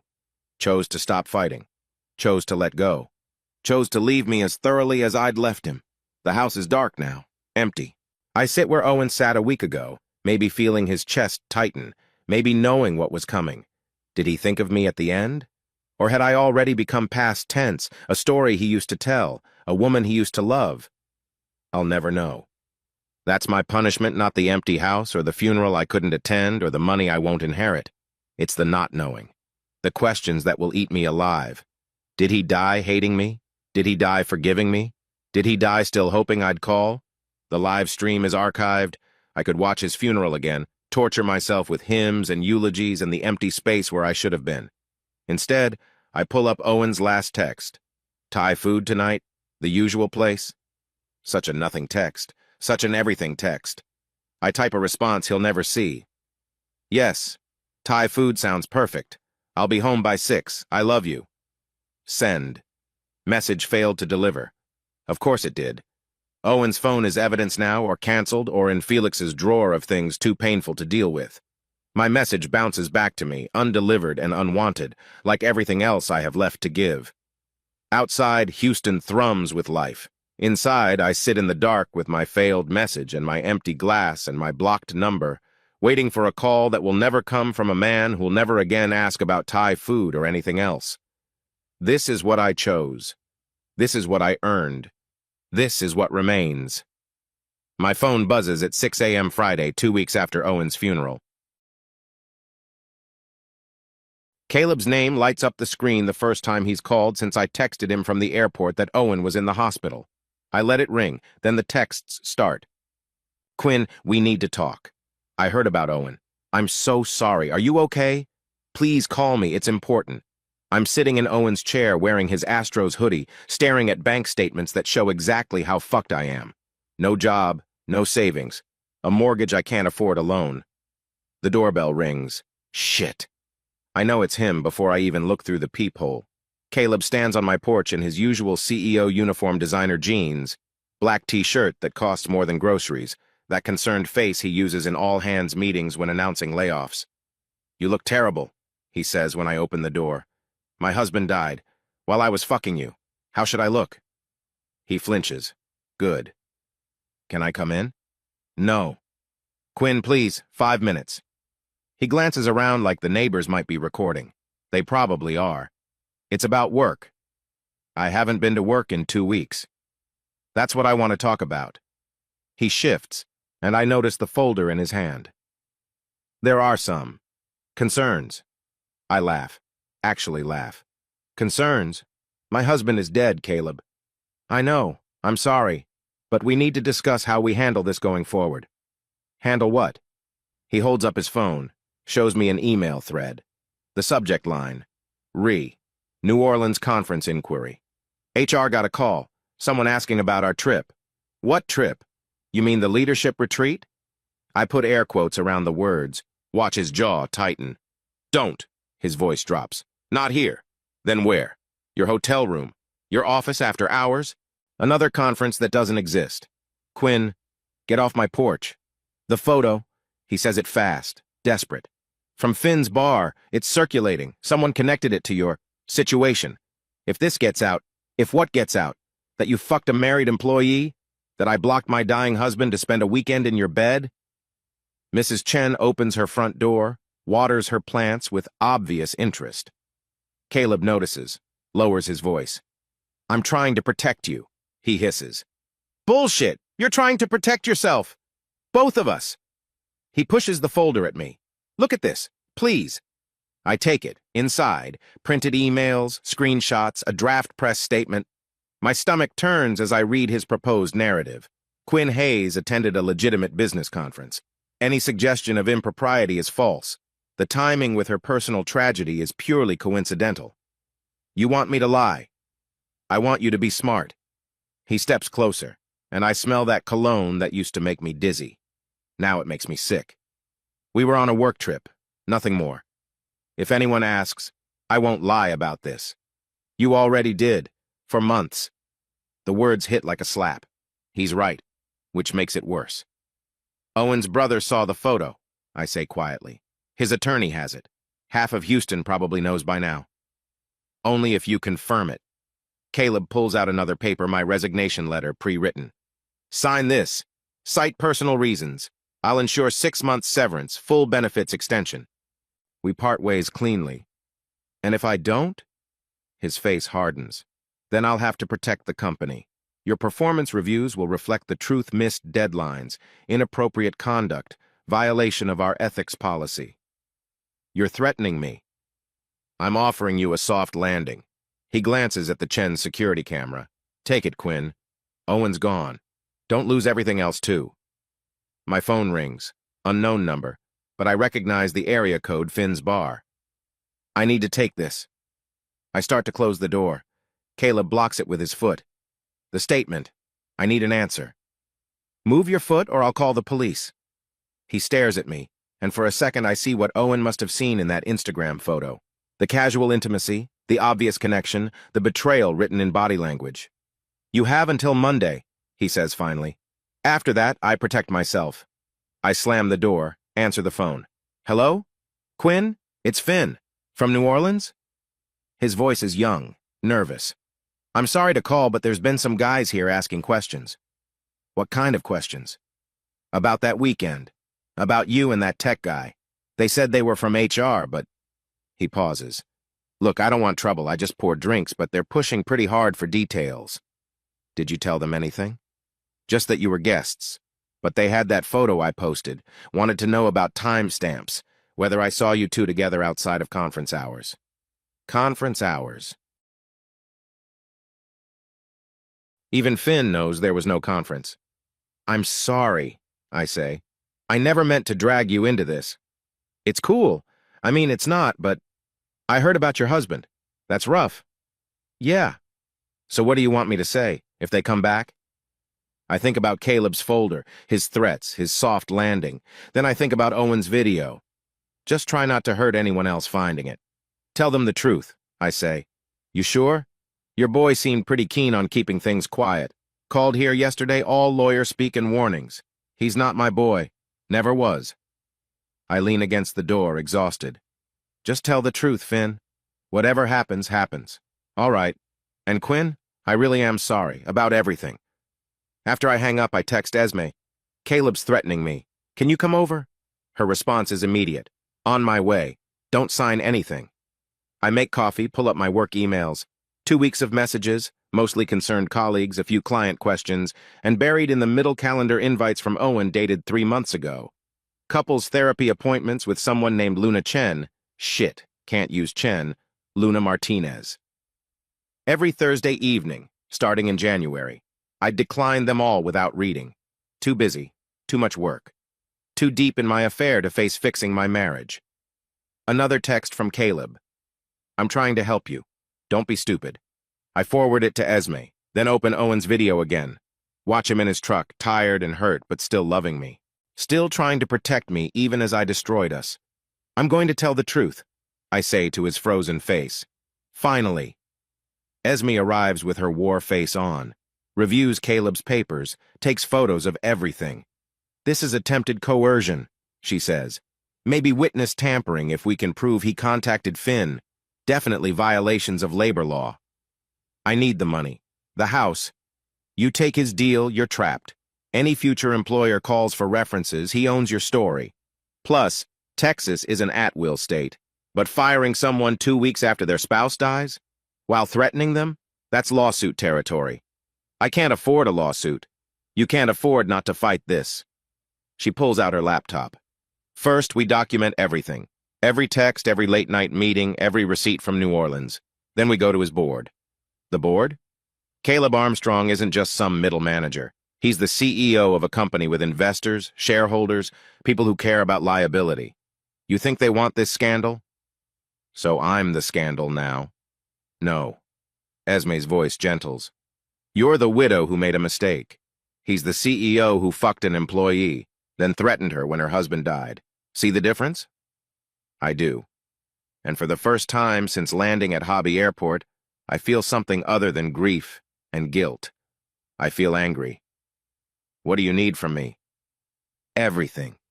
Every message, every photo, every memory of inappropriate behavior. We're going to build a case so airtight that his board will beg you not to go public. My phone buzzes. Caleb again. Monday deadline stands. Choose wisely. I screenshot it, add it to the pile. One more thing, Esme says. That therapist Luna, the one from Owen's invites? You should call her. Why? Because burning down your life is easy. Building something from the ashes? That takes help. She's right. But first, I have a CEO to deal with. And this time, I'm not the one who's going to get fucked. I spend the weekend compiling evidence. It's worse than I thought, months of messages escalating from professional to intimate. Photos from client dinners that were just us. Hotel receipts from that conference in Dallas that was very real, but where we very really crossed the line for the first time. Sunday night, Caleb texts one more time. Last chance. I don't want to hurt you. I don't respond. Instead, I write my own resignation letter. Short, factual, effective immediately. No allegations, no drama. Just, due to recent personal loss, I am resigning from my position. Then Esme and I write another letter, this one to the board, with attachments. Monday morning, I wake to 43 missed calls. Don't answer any of them, Esme advises. Let me handle it. By noon, she calls back. The board wants to meet. Tomorrow, 2 p.m. They're very interested in avoiding litigation. And Caleb? Taking an immediate leave of absence. Funny how fast these things move when you have documentation. I sit in Owen's chair, wearing his hoodie, and feel, not vindicated, not happy, just empty. Caleb will land somewhere else, guys like him always do. I'll get enough money to keep the house for a while. Everyone will whisper about the widow who fucked her boss while her husband died alone. But at least I didn't lie. Not this time. Owen asked me not to hurt anyone else, and I tried. Maybe that's all I can do now, try. Try to be better. Try to rebuild. Try to honor the man I betrayed by finally telling the truth. The doorbell rings. Mrs. Chen again, this time with a casserole. "I saw that man Friday," she says carefully. "The one from your work." "Yeah." He seemed upset when he left. "Yeah." She hands me the dish. "Your husband was a good man. He helped my husband fix our fence last spring, wouldn't take any money." That sounds like Owen. "He talked about you constantly, how proud he was of your career, your ambition." She pauses. "Even last month when you were never home. Still proud." The tears come then. Not the pretty TV tears, but ugly, snotty sobs that shake my whole body. Mrs. Chen doesn't hug me. We're not that kind of neighbors. But she stands there, holds the casserole, and lets me fall apart on my porch in broad daylight. "I fucked up," I manage. "I fucked up so bad." "Yes," she says simply. "But he loved you anyway. Right until the end, he loved you. That has to count for something." Does it? Can love survive betrayal, absence, the silence of a blocked phone? Can it outlast the person who felt it? I take the casserole. Thank her. Go inside to eat alone in my empty house, surrounded by the ghost of a marriage I killed one text at a time. Tomorrow I'll face the board. Wednesday I'll see Luna the therapist. Thursday I'll figure out how to pay the mortgage. But tonight I just sit with Owen's last words echoing. Love can't outrun choices. No. But maybe if I'm very lucky and work very hard, I can learn to make better ones. Your husband was smarter than most. Esme spreads papers across my kitchen table Tuesday evening, after the board meeting. He protected you while protecting himself. That's rare in these situations. The settlement from Caleb's company sits on top $500,000 for my silence, plus extended benefits. Blood money, but I'll take it. The mortgage won't wait for my conscience to catch up. Now for the hard part, Esme continues. Owen's estate. She walks me through it like a math problem. Community property, the house, paid off by Owen, one checking account, my car. Separate property, his 401k, goes to Felix, his truck, sold, proceeds to charity, his personal effects, distributed per his wishes. Life insurance, beneficiary changed to Felix on September 9th at 5:47 p.m. 5:47, I repeat, right after he saw the photo. The timing matters legally, shows state of mind. Esme highlights another document. He also withdrew $40,000 from his separate investment account that day. Cash. No record of where it went. $40,000? My guess? He knew he was dying, wanted to ensure certain things were handled. Medical costs, funeral expenses, maybe some gifts we don't know about. I think about Owen, chest burning with pain, driving to banks and lawyers instead of the hospital, making sure everything was precise, clean, protected. From me.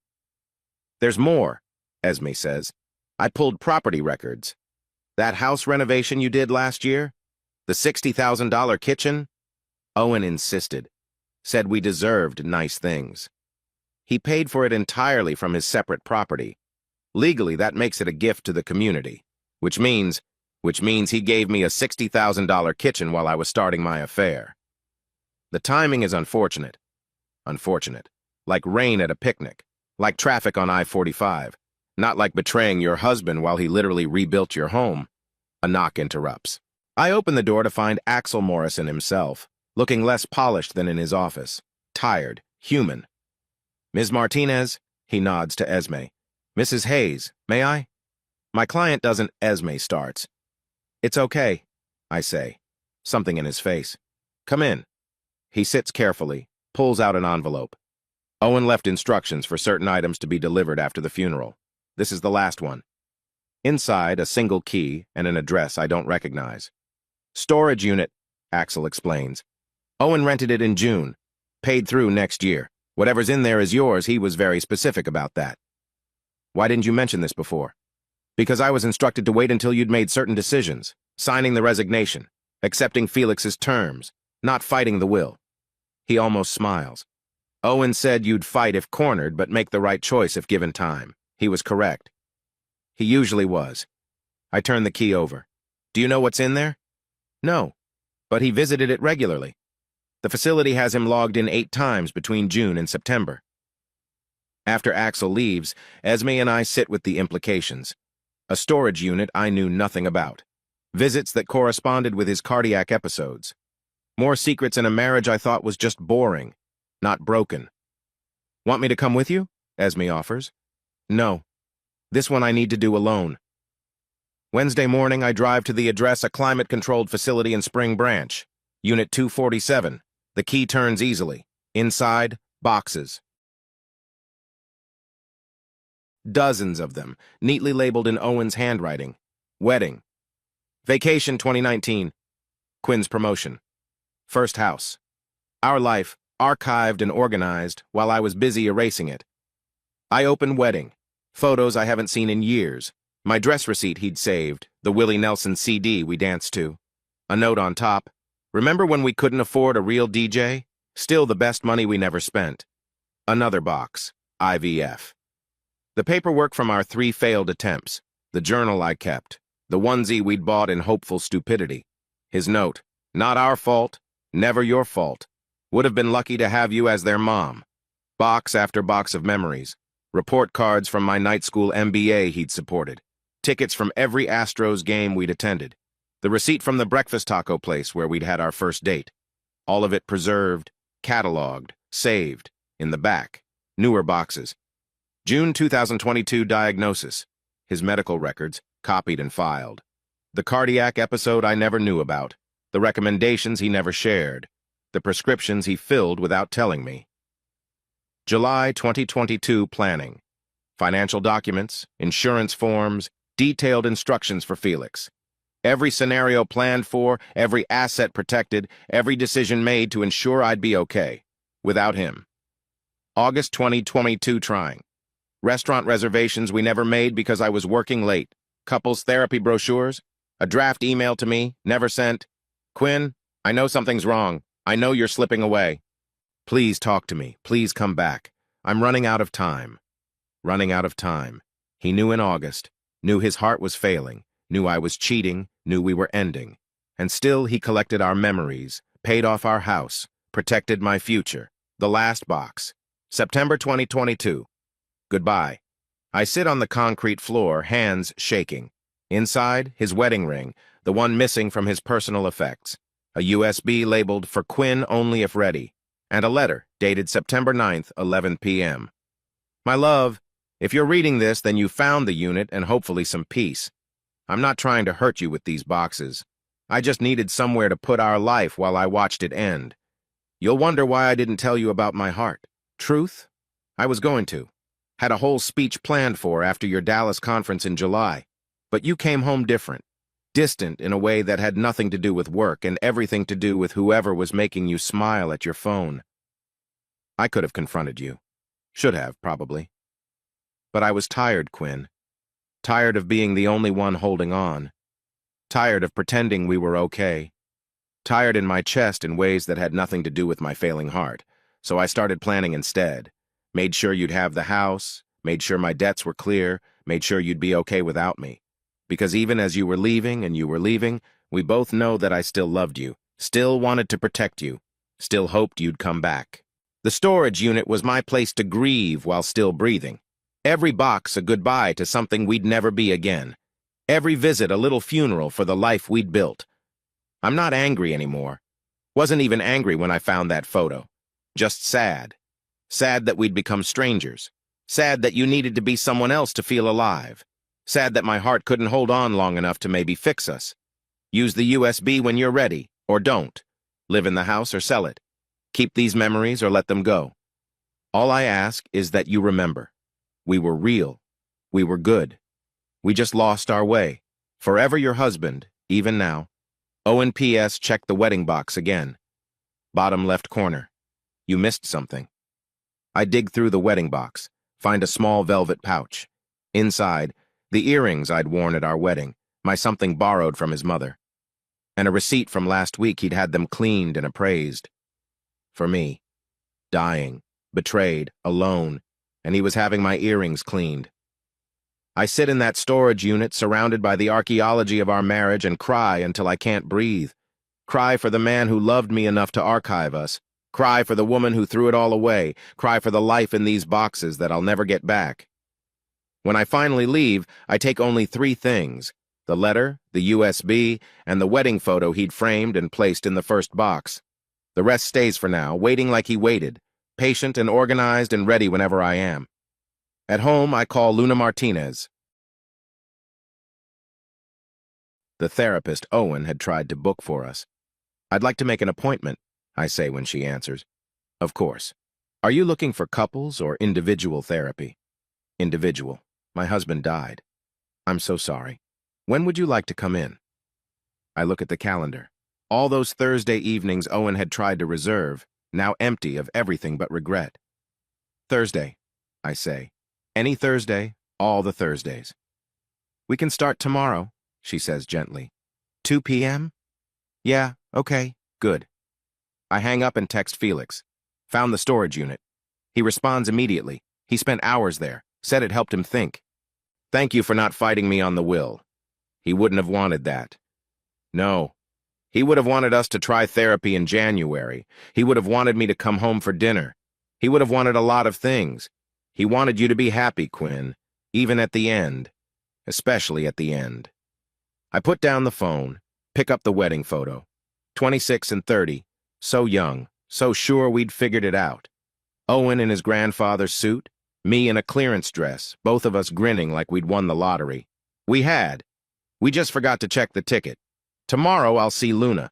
Friday I'll figure out the house bills. Next week I'll face those boxes again, maybe watch whatever's on that USB.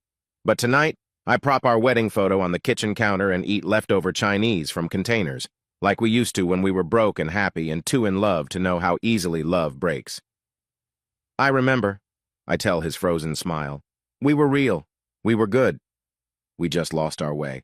And now I have to find mine alone, with $40,000 of guilt kitchen and a storage unit full of the life I killed, one Thursday at a time." Sign here. Jasper slides his final report across the cafe table Friday morning. 3 weeks since Owen died, and the PI has assembled what he calls indisputable documentation of the timeline. I sign the receipt. $1,500 for the truth I already knew, but needed typed up official-like. For what? Torture? Proof? Penance? "This is everything," he says. "Ring footage, phone records, hospital timestamps, your block settings, the Instagram metadata, even pulled traffic cams showing Owen's truck at the urgent care, then the pharmacy, then parked at home while he tried to call you. Why traffic cams? Because you asked for everything. And because." He pauses, adjusts his reading glasses. "I had a client once, similar situation. She spent years wondering if maybe she'd remembered wrong, if maybe the timeline wasn't as bad as she thought. The doubt ate her alive. So now I document everything. No room for revision." Inside the folder, Owen's last 72 hours in brutal detail. Timestamps precise to the second. Friday, 2:43 p.m. arrives at urgent care. Friday, 4:31 p.m. calls my phone. Declined while I was in a meeting. Friday, 4:47 p.m. screenshots. Finn's Instagram post Friday. 4:52 p.m. calls Axel Morrison Saturday. 8:58 p.m. first attempt to reach my block number Saturday. 10:28 p.m. hospital's first call to me Sunday. 4:13 a.m. time of death. "There's something else," Jasper says, pulling out his tablet. "Found this on your neighbor's Ring camera. Saturday night, 11:47 p.m. He plays the video. Grainy but clear enough. Owen on our porch, phone pressed to his ear, leaving what must be the voicemail to Felix. His free hand clutches his chest. He's in obvious pain, but still trying to stand straight, still trying to sound normal. "Tell Quinn I love her," he says to Felix's voicemail. "Tell her to call the hospital. Tell her." He doubles over, catches himself on the porch rail. "Just tell her I tried." "Turn it off," I whisper. But I watch anyway. Watch him stumble inside. Watch the ambulance arrive 12 minutes later. Watch my husband wheeled out of our house for the last time while I was passed out in Caleb's bed, phone blocked, dead to everything but my own desires. Why show me this? Because you paid for the truth. Jasper closes the tablet. And because denial is expensive. Trust me, I've seen families spend decades and fortunes trying to rewrite history. Better to face it now. My phone buzzes. Felix asking to meet. One more thing, Jasper says as I'm leaving. That $40,000 in cash Owen withdrew? I tracked some of it. 20 went to the funeral home, prepaid everything so Felix wouldn't have to. 10 went to the cardiac wing at Methodist, earmarked for patients who can't afford treatment. The last 10, he shrugs. Ghost money. No trail. Ghost money. Like Owen himself there and then gone, leaving only evidence of his absence. I meet Felix at a coffee shop in Montrose, the kind with exposed brick and $15 lattes that Owen would have mocked. Felix looks like shit unshaven, hollow-eyed, wearing one of Owen's Astros jerseys. You look like him, I say. You look like hell, he responds, but not unkindly. Slides a small box across the table. Owen's effects from the hospital, thought you should have them. Inside, Owen's watch stopped at 4:13. His wallet, wedding photo still tucked behind his license. His phone, screen cracked from when he dropped it Saturday night. I charged it, Felix says. Passcode is still your anniversary. My hands shake as I enter the date. The screen unlocks to his last action, my contact page, the call button he pressed 8 times before giving up. I'm sorry, Felix says suddenly. For the funeral, for shutting you out. I was protecting him. I know. No. He runs a hand through his hair, gesture so like Owen it hurts. I was angry. At you. At him. At God. Mostly at myself. Why? Because I saw that photo Saturday afternoon. I could have kept my mouth shut, let him have one more night of not knowing. But I thought he should know. Thought he deserved the truth. His voice cracks. If I hadn't told him, he already knew. I show him Jasper's report. The urgent care visit. The lawyer. The arrangements. He knew Friday. Your photo just confirmed it. Felix studies the timeline, shoulders sagging. He called me Friday night, said he was updating some paperwork, asked if I'd be his emergency contact. I thought it was about the divorce, not dying. Yeah. We sit with that for a moment. 2 people who loved Owen, who failed him in different ways. There's something else, Felix says. That ghost money Jasper mentioned? I know where it went. He pulls out an envelope, hands it to me. Inside, a receipt from a jewelry store.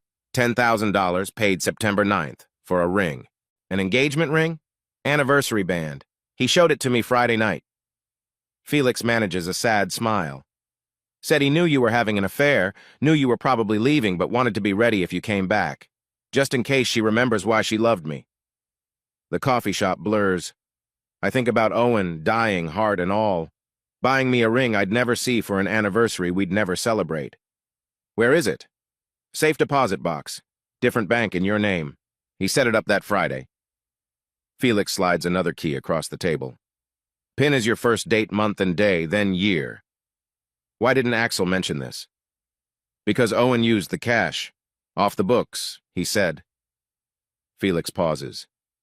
He said if you found it on your own someday, you'd know he never stopped hoping. If you didn't, then it didn't matter anyway. My phone rings. Luna Martinez, confirming our second therapy appointment. I silence it, focus on Felix. I need to tell you something, I say. About that night. About why I couldn't answer. I know why. He stops me. Owen told me everything in those last hours. About your block, about New Orleans, about Caleb. He wasn't even angry anymore, just defeated.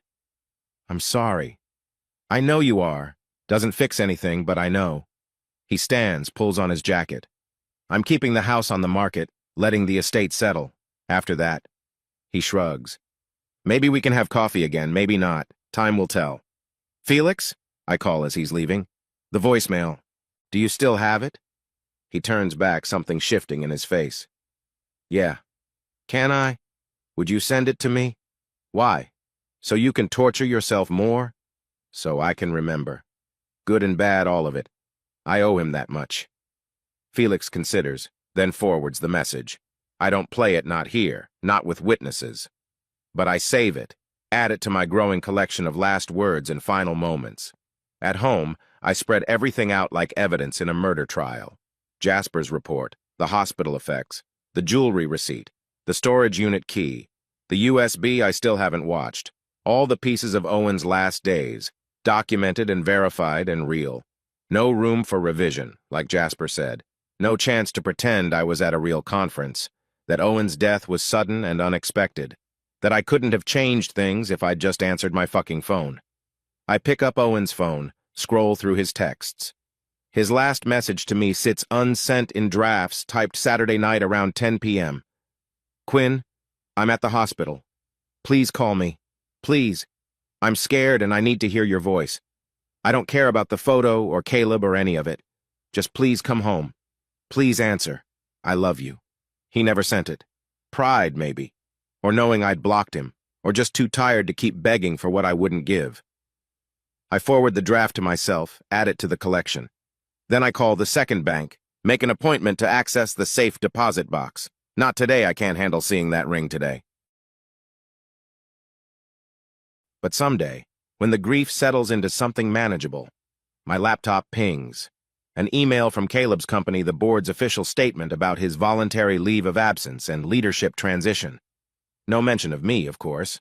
I'm just the collateral damage, the cautionary tale whispered about at industry events. Good.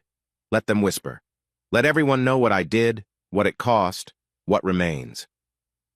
I pull up Owen's final video again, but don't press play. Instead, I stare at his face, frozen on my screen, and make a decision. Tomorrow, I'll start writing it all down. Every detail, every timestamp, every choice that led to him dying alone while I played at being someone else's future.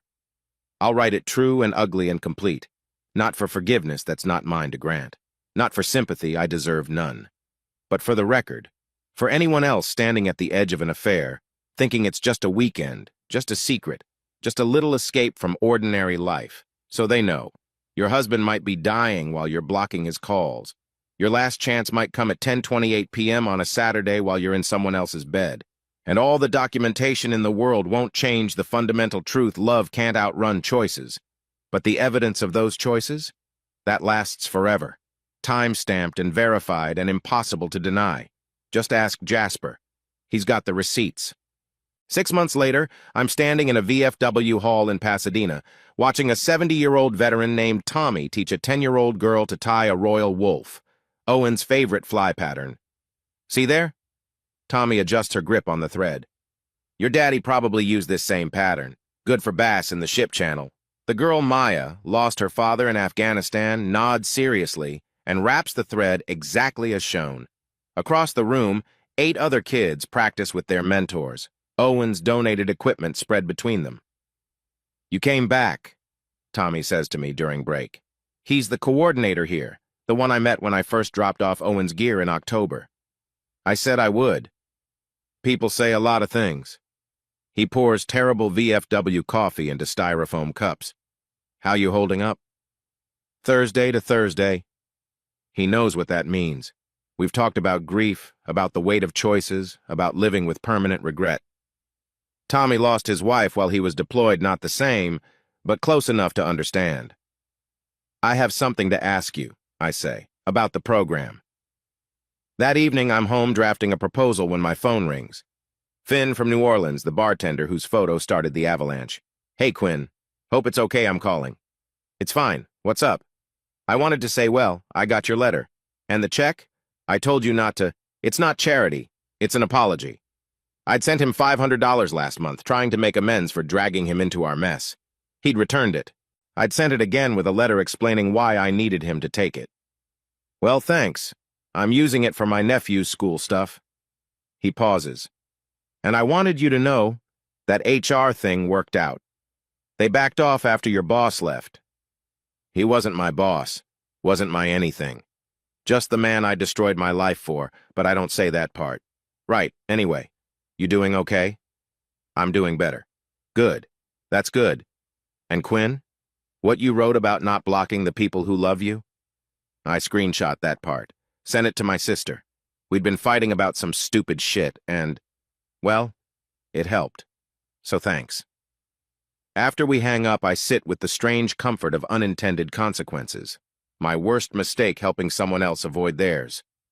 Owen would appreciate the irony. I pull up the document I've been working on for 3 months. Not a memoir, nothing that self-important.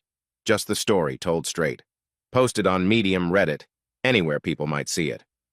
Title: I blocked my dying husband's calls. This is a story about 10 missed calls and the moment of death. It's been viewed 847,000 times. Hundreds of comments ranging from fake to you deserve worse to thank you for sharing this, I almost did the same thing. 3 marriage counselors have reached out, asking to use it in their practice. A podcast wants me to tell the story live. Someone's making a TikTok series inspired by true events. I say no to everything that feels exploitative, yes to anything that might help. The story isn't mine to profit from, it's Owen's. And he already paid the price. Luna Martinez calls it productive processing. We've met every Thursday for 6 months, excavating the why beneath the what. Why I needed external validation. Why I chose destruction over communication. Why I'm still here when the guilt makes me want to disappear. You're not obligated to suffer forever, she said last week. Owen didn't save you so you could live in permanent penance. But some penance feels appropriate, like the room I rent to a nursing student who reminds me of Owen, quiet, steady kind, well below market rate because the money isn't the point. The point is not being alone in this house, not letting Owen's gift go to waste, like the monthly deposits I make to the cardiac wing fund Owen started, not from guilt, but from gratitude that someone was with him at the end, even if it wasn't me. Like the Wednesday dinners with Alice, who's become something between friend and conscience. She doesn't let me wallow, doesn't let me forget, helps me find the balance between. Tonight, I'm meeting Felix at Buffalo Bayou Park. Not our first attempt at reconciliation, but the first that feels possible. He texted yesterday, Owen's birthday tomorrow. Want to do something? The park is busy with evening joggers and dog walkers. Felix waits by the bridge where Owen proposed 13 years ago, holding a 6-pack of Shiner and a small wooden box. Brought his favorite, he says, offering me a beer. He always had terrible taste, but I take it. Clink bottles. To Owen. To Owen. We sit on a bench, watch the bayou flow brown and steady toward the Gulf. Inside the box, some of Owen's ashes. Not all, most were buried, but enough for this. He loved this spot, Felix says. Used to come here to think. I know. Found the parking receipts in the storage unit. Dozens of them. All from the last year. He was trying to figure out how to fix things. How to fix you two. While I was trying to figure out how to leave. I take a long drink. I'm glad you reached out. I wasn't sure you ever would. Wasn't sure I would either, but Tommy called me. Tommy? From the VFW. Said you've been volunteering every Saturday, teaching kids to tie flies with Owen's gear. It's not a big deal. It is to those kids. Felix opens another beer. Owen would have loved that. Always wanted children. I know. Another thing I took from him. Nobody took anything. Hearts fail. Marriages fail. People fail.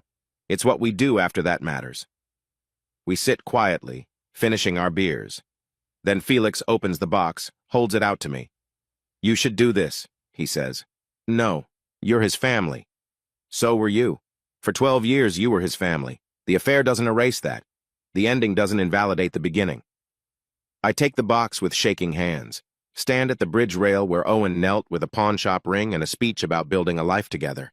Pour his ashes into the water he loved, watch them swirl and disappear into the current. I record videos now, I tell Felix, for people like me, who are about to fuck up, who need to hear what it costs. Does it help? I get messages. Women who unblocked their husbands after hearing my story. Men who chose therapy over affairs. Couples who had the hard conversation instead of the easy lie. I shrug. If even one person makes a different choice, maybe Owen's death means something. It meant something anyway. He was my brother, your husband. That meant something. Not enough. Not at the end. At the end, he was thinking of you, protecting you, loving you. That has to count for something. Does it? I've spent 6 months wrestling with that question. Does love matter if you're not there to show it? Does a blocked call negate 12 years? Does one weekend in New Orleans erase every breakfast taco, every Astros game, every ordinary Tuesday when we were simply quietly happy? Luna says I'm asking the wrong questions. Says the real question is, what now? Now I volunteer at the VFW, teaching Owen's passion to kids who need it. Now I write the truth for strangers on the internet. Now I live in the house he saved for me, sharing it with someone who needs affordable housing. Now I have dinner with Alice and sometimes Felix, and eventually, maybe I'll stop adding Owen's widow to my mental resume. But not yet. For now, that's who I am, the woman who blocked her dying husband's calls, who chose an affair over a marriage, who learned too late that ordinary love is extraordinary and shouldn't be traded for anything. I keep the porch light on, I tell Felix as we pack up, every night, in case he comes home. Felix smiles sadly. He's not coming home, Quinn. I know, but I keep it on anyway. He hugs me goodbye first time since before, and I drive home to the house Owen paid for with his separate property while his heart was failing. Park in the driveway where he tried to call me 8 times. Walk past the porch where he left that last voicemail. Inside, I open my laptop and start tomorrow's video script. My name is Quinn. 2 years ago, I blocked my husband's phone while I was having an affair. He died trying to reach me. This is what I learned. The porch light glows through the window. The wedding photo sits on the mantel. Owen's watch, stopped at 4:13, stays in my jewelry box next to the ring he bought for our anniversary that never came. This is my life now, built on the ruins of the one I destroyed, held together by Thursday therapy and Saturday volunteering, and the strange grace of people who forgive what I can't forgive myself. It's not the life Owen and I planned, not the life Caleb promised, not any life I would have chosen, but it's the one I have. The one Owen made possible with his final acts of love and logic. The one where I get to wake up every morning and try again, try to be better, try to help others avoid my mistakes, try to honor the man I betrayed by living with purpose instead of passion. The cursor blinks on my screen, waiting for tomorrow's truth. I type, "Don't block the people who love you. Don't think you have time you don't have. Don't choose the exciting over the eternal. And if you're reading this at 2 a.m. wondering if your affair is worth it, let me save you years of regret. It's not. It's never worth it. Go home. Turn on the lights. Have the hard conversation. Your ordinary life is someone else's everything. Don't throw it away for a weekend in New Orleans and a pair of earrings you'll never wear again." I post it. Close the laptop. Go to bed in the house Owen saved for me, in the room where he used to sleep, in the life I'm building from the pieces of the one I broke. Tomorrow I'll teach kids to tie flies. Thursday I'll see Luna. Eventually I'll open that safe deposit box and face the ring Owen bought while dying. But tonight, I just leave the porch light on and try to believe that somewhere, somehow, Owen knows I finally heard him. Knows I'm listening now. Knows that love, while it couldn't outrun my choices, somehow outlasted them. That has to count for something. It's all I have left to give. Hey, listeners of Lady Cheating Tales. If you loved today's story, make sure to hit subscribe and turn on notifications. We've got more thrilling tales on the way, so don't miss out. Thanks for listening, and see you in the next story.